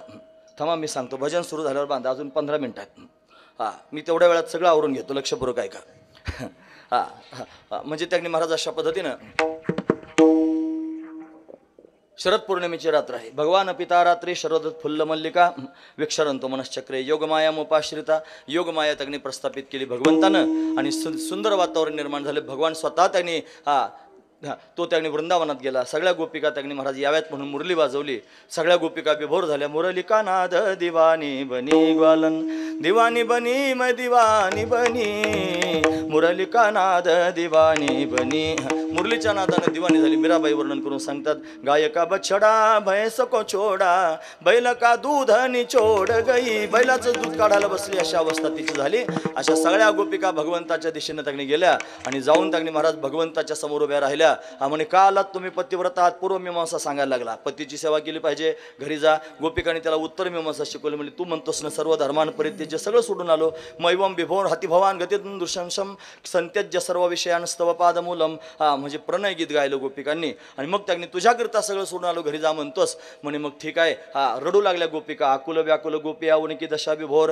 मग काय करावं? रास कर देवा. रास करण्याकरता उभा राहिला गोपींच्या मध्ये. सगळ्या गोपी आजूबाजूला आहेत आणि प्रेम गोपिका मागायला लागल्या, कान्हा रे थोडासा प्यार दे, चरणों में बैठा के तार दे. रास होऊ लागले. पण गोपिकांना अभिमान झाला महाराज की जगाचा मालक आहे ना, आपल्याबरोबर असलेला करतोय. भगवान गुप्त झाला. मग गोपिका त्याला शोधायला फिरू लागल्या. गोपिकांनी गीत गायलं महाराज, जयति तेधिकम जन्मना व्रज श्रयत इंदिरा शश्वदत्रहि दैत दृश्यताम दिक्षुतावकाम स्वय धृता सव स्वाम विचिन्वते शरदुदाशये साधुजात सत सरसिजोदर श्रीमुषादृशा सुरथनाथ ते शुल्कदासिकाम वरधन्य घनतो नेह किंवध विषजलाप्यलांबलचं काय 19 श्लोक आहेत महाराज.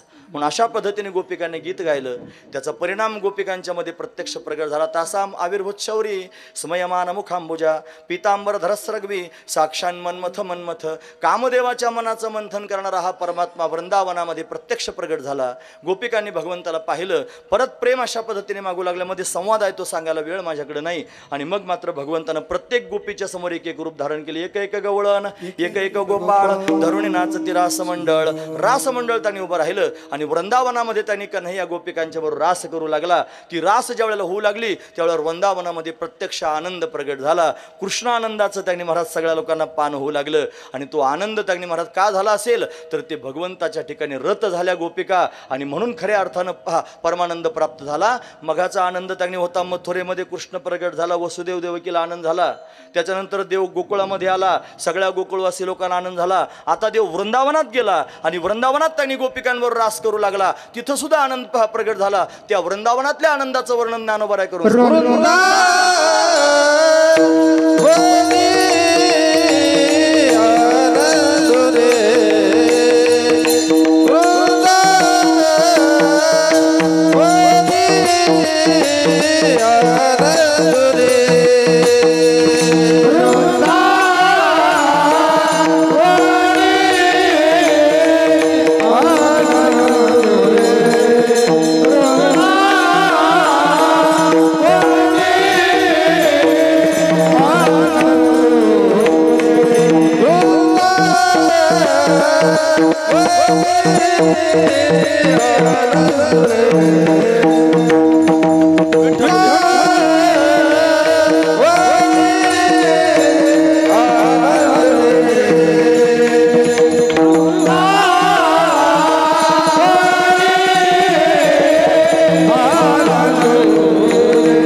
शाळेत शिकलो. पण त्याच्यासारखं नाही म्हणता येत मला. मला आपलं उगं ऐकता येतं फक्त. चांगलं वाटतं ऐकायला. वृंदावनी आनंदो रे विठ्ठल देव आळविते रे. वृंदावनात आनंद झाला. गोपिकांच्यावर भगवान रासलीला करू लागला. फार दिव्य प्रसंग आहे तो. असा त्यांनी घाईघाईनं सांगण्याचा नाही, पण मला वृंदावनातला आनंद सांगायचा. म्हणून त्यांनी महाराज अशा पद्धतीनं वृंदावनात दिव्य आनंद झाला. सर्व त्यांनी गोपिका भगवंताच्या प्रेमामध्ये रत झाल्या. विठ्ठल देव आळविते रे विठ्ठलाची आळवणी करू लागल्या. सगळ्याच गोपी स्वतःला विसरून गेल्या महाराज. त्यांची ती अवस्था गोकुळवासी लोकांना सर्वांना पाहायला मिळाली. ज्या गोकुळामध्ये असणाऱ्या सासवा आहेत ना, त्या विचार करायला लागल्या, अरे या नंदराजाच्या पोरानं सर्वांना वेड लावून टाकलं. अनेक प्रकारानं वेड लावण्याकरताच आला होता महाराज. तो गोपाळांचं निमित्त करून गोपिकांच्या घरात अगदी चोरी करण्याकरिता जाऊ लागला. दया दुधाची लोण्याची चोरी करायला लागला. गोपिकांना भनक लागली की कन्हैया चोरी करतो. मग त्याने सांगायला सुरुवात केली यशोदेला, यशोदे अगं तुझ्या पोराला काय समजून सांग. यशोदे ग तुला येईल राग, तुझ्या कृष्णाला काहीतरी सांग, तुझ्या कृष्णाला काहीतरी सांग.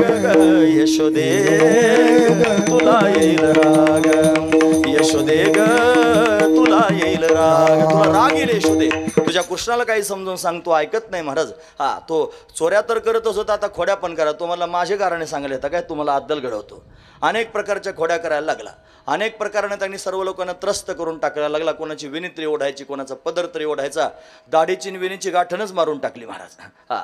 लांबलचक असणारी कथा आहे, सर्वांना ज्ञात आहे. माझ्याकडे 10 मिनिटं बाकी आहेत. म्हणून अजून 2 चरण सोडून त्यांनी थोडंसं इथपासून तिथपर्यंत कृष्णच सांगतोय महाराज. मी दुसरं काही बोललो नाही. काल्याच्या कीर्तनात कृष्णच सांगायचा असतो. म्हणून त्यांनी सुरुवातीला थोडंसं बोलून म्हणजे प्रस्तावना करून कृष्ण सांगायला लागलो. म्हणून काल्याच्या कीर्तनात देवा वाचून दुसरं काहीच ऐकायचं नसतं, हा त्यातला भाव आहे.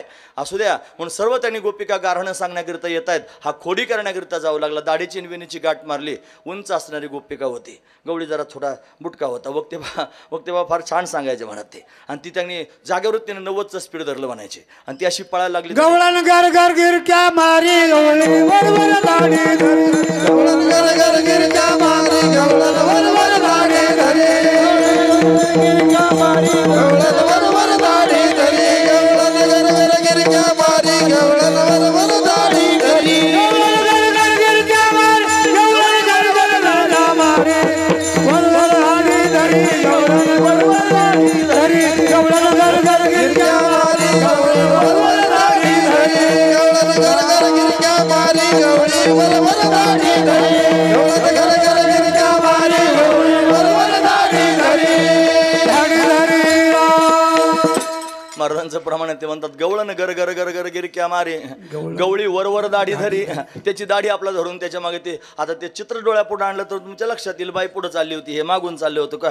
तिनं रुबाब केला होता देवावर. फक्त काय रुबाब केला ते म्हणले, सगळ्या गावाल्यानं त्रास दिला, याला पकडतेच म्हणले, आता बांधूनच टाकते. आता कशाला म्हणायचं देवाला ते? हात त्याला माहीत नाही तो म्हणजे काय आहे ते. हा ब्रह्मविद्येचा जनिता, तुम्ही अशी धरू पाहता, तो कैसा येईल हाता गोकुळच्या नारी. म्हणून त्याला पकडण्याचा प्रयत्न त्यांनी सुरू झाला. आणि मग त्यांच्याच घरात घुसला. तिचं नाव होतं प्रभावती काकी. तिच्याच घरात घुसला. निम्या वयाची जोडी होती. पोरं अमेरिकेत होते कामाला. आणि दोघं नवरा बायकोच फक्त घरी होते. मग काय करायचं, झोपेत होते महाराज. त्याची दाढी लांबलचक वाढली होती, त्याची विणी होती. दोन्हीची गाठणच मारून दिली. गाठण मारल्यानंतर त्यांनी धूम ठोकून पळाला. बरं पोरांना समजून सांगितलं, बघा उद्या आपल्या गावात शेमग्याचं सोंग येणार आहे. सगळ्या लोकांनी तयार राहा सोंग पाहण्याकरता. सगळे पोरं चौकात होते महाराज. आणि खरोखर सकाळी ही जागी झाली की ती आधी गवळून उठल्याबरोबर त्यांनी त्याची दाढीच ओढली गेली. तो म्हणला मस्त होणी माजली धांगडी. तेव्हा मस्त होणी माजली धांगडी असं ते म्हणायचे महाराज. ते आता त्यांचं मोठ्याचं म्हणणं आहे, पण त्यांना जिवंत ठेवायचं माझ्या काळजात. मग त्यांचा आवाज जसाची तसा त्यांनी महाराज तुम्हाला तुमच्या ध्यानात आलं, लगेच तुम्हाला असं वाटलं असेल बाबा ते म्हणायचे अगं हळू चाल ना, अगं हळू चाल ना. ते म्हणायची ती पळायला लागली पुढे, अगं हळू चाल ना. ती त्यांनी पुढे पळायची नाही. हे त्यांनी महाराज त्याच्या मागं पळायची बारी आली. लेफ्ट राईट पळायला लागली. कोणाच्यानंच गाठ सुटली नाही महाराज. भगवंतानं हात लावल्याबरोबर त्यांनी महाराज गाठ सुटले. अशा अनेक खोड्या कन्हैया त्यांनी करू लागला. मग त्यांनी यशोदेपर्यंत खोड्या त्यांनी पोहोचल्या. काय करायचं, यशोदे अगं सांग याला काही समजून. मग यशोदेने सांगितले, बघ घरी राहण्याच्या योग्यतेचा राहिला नाही. उद्या जाई वना सवे घेऊन गोधना, गोमातेला घेऊन रानामध्ये जा. हा मला एकटा कसा जाईन, माझ्या जोडीदारांना घेऊन जाईन. मग सगळ्यांना अरे तुम्ही सारे गोपाळ गाई घेऊन रानात या. सगळ्या गोपाळांना अशा पद्धतीने रानात घेऊन गेला. छोट्या छोट्या गायी आहेत, छोटे छोटे गोपाळ आहेत, गाई गोपाळ सवंगडे वना. सर्वांना वनात त्यांनी घेऊन गेला. आणि वनात जाऊन गोपाळांबरोबर त्यांनी महाराज अनेक प्रकारचे खेळ खेळू लागला. ते सर्वचे सर्व खेळ वृंदावनात गोपाळ भगवंताबरोबर अशा पद्धतीने खेळत आहेत. नवे नवे सगळेचे सगळे गोपाळ भगवंताच्या ठिकाणी रत झालेले आहेत. आणि त्या माध्यमातून भगवंताला आळवतात. महाराज वर्णन करून सांगतात, गोपाळ रतानी रे, गोपाळ रतानी रे, गोपाळ रतानी रे,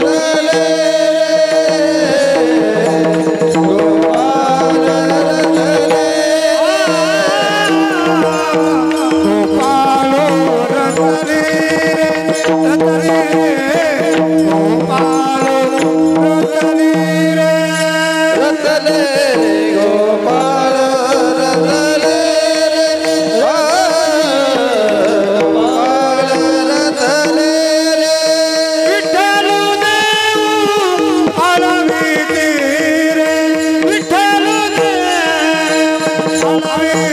गोपाळ रतले गोपाळ रतले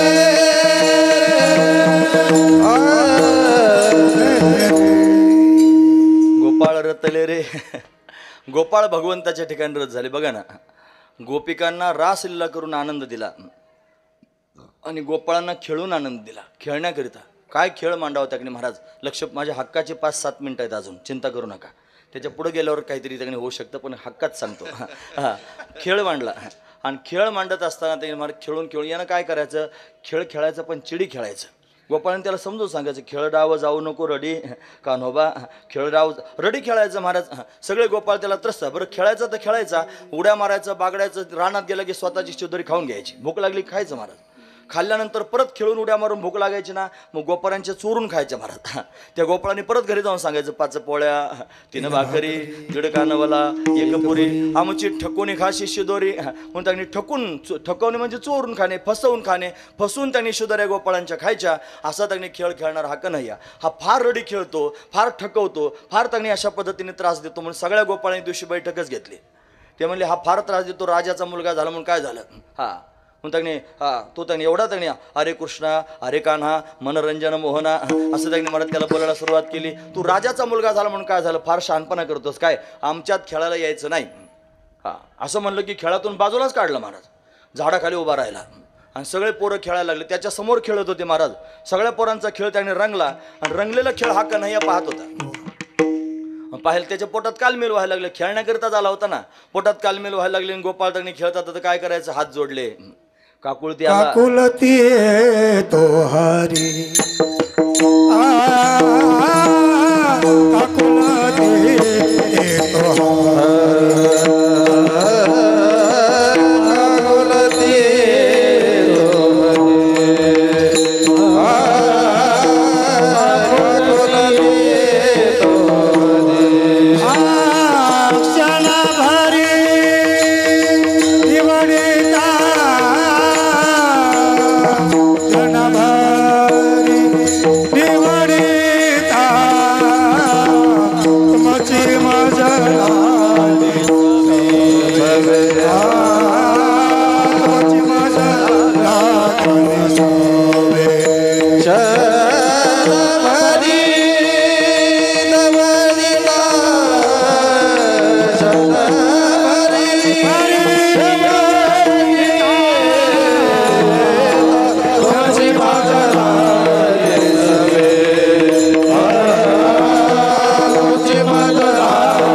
सगळ्या गोपाळांकडे किलकिला डोळ्यानं पाहत होता आणि हात जोडून त्यांना म्हणत होता, काकुळती येतो हरी क्षणभरी निवडिता तुमची मज लागली सवे ठाईचे नवे न हो गडी. अरे आपण ठाईचे म्हणजे जुनेच गडी आहोत, काही नवीन थोडेच आहोत.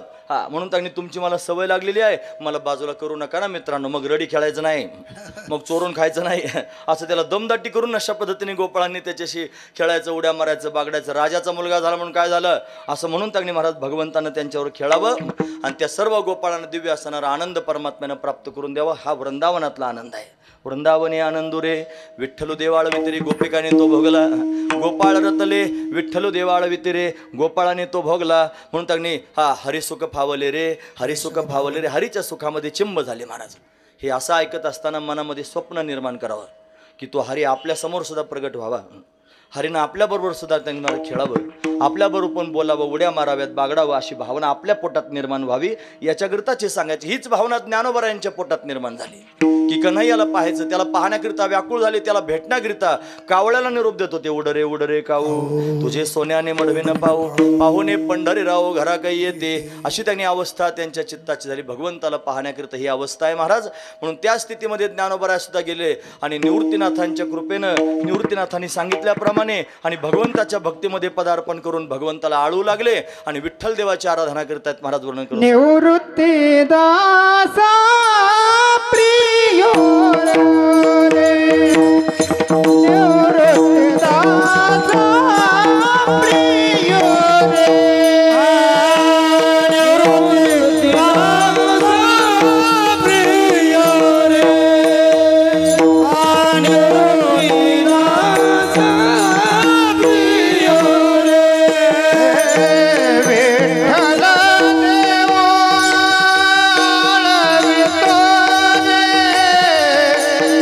विठ्ठल देव आळवितो रे विठ्ठल देव आळवितो रे विठ्ठल देव आळवितो रे गोपाळ रतने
रे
गोपाळ रतने विठ्ठलदास आळवती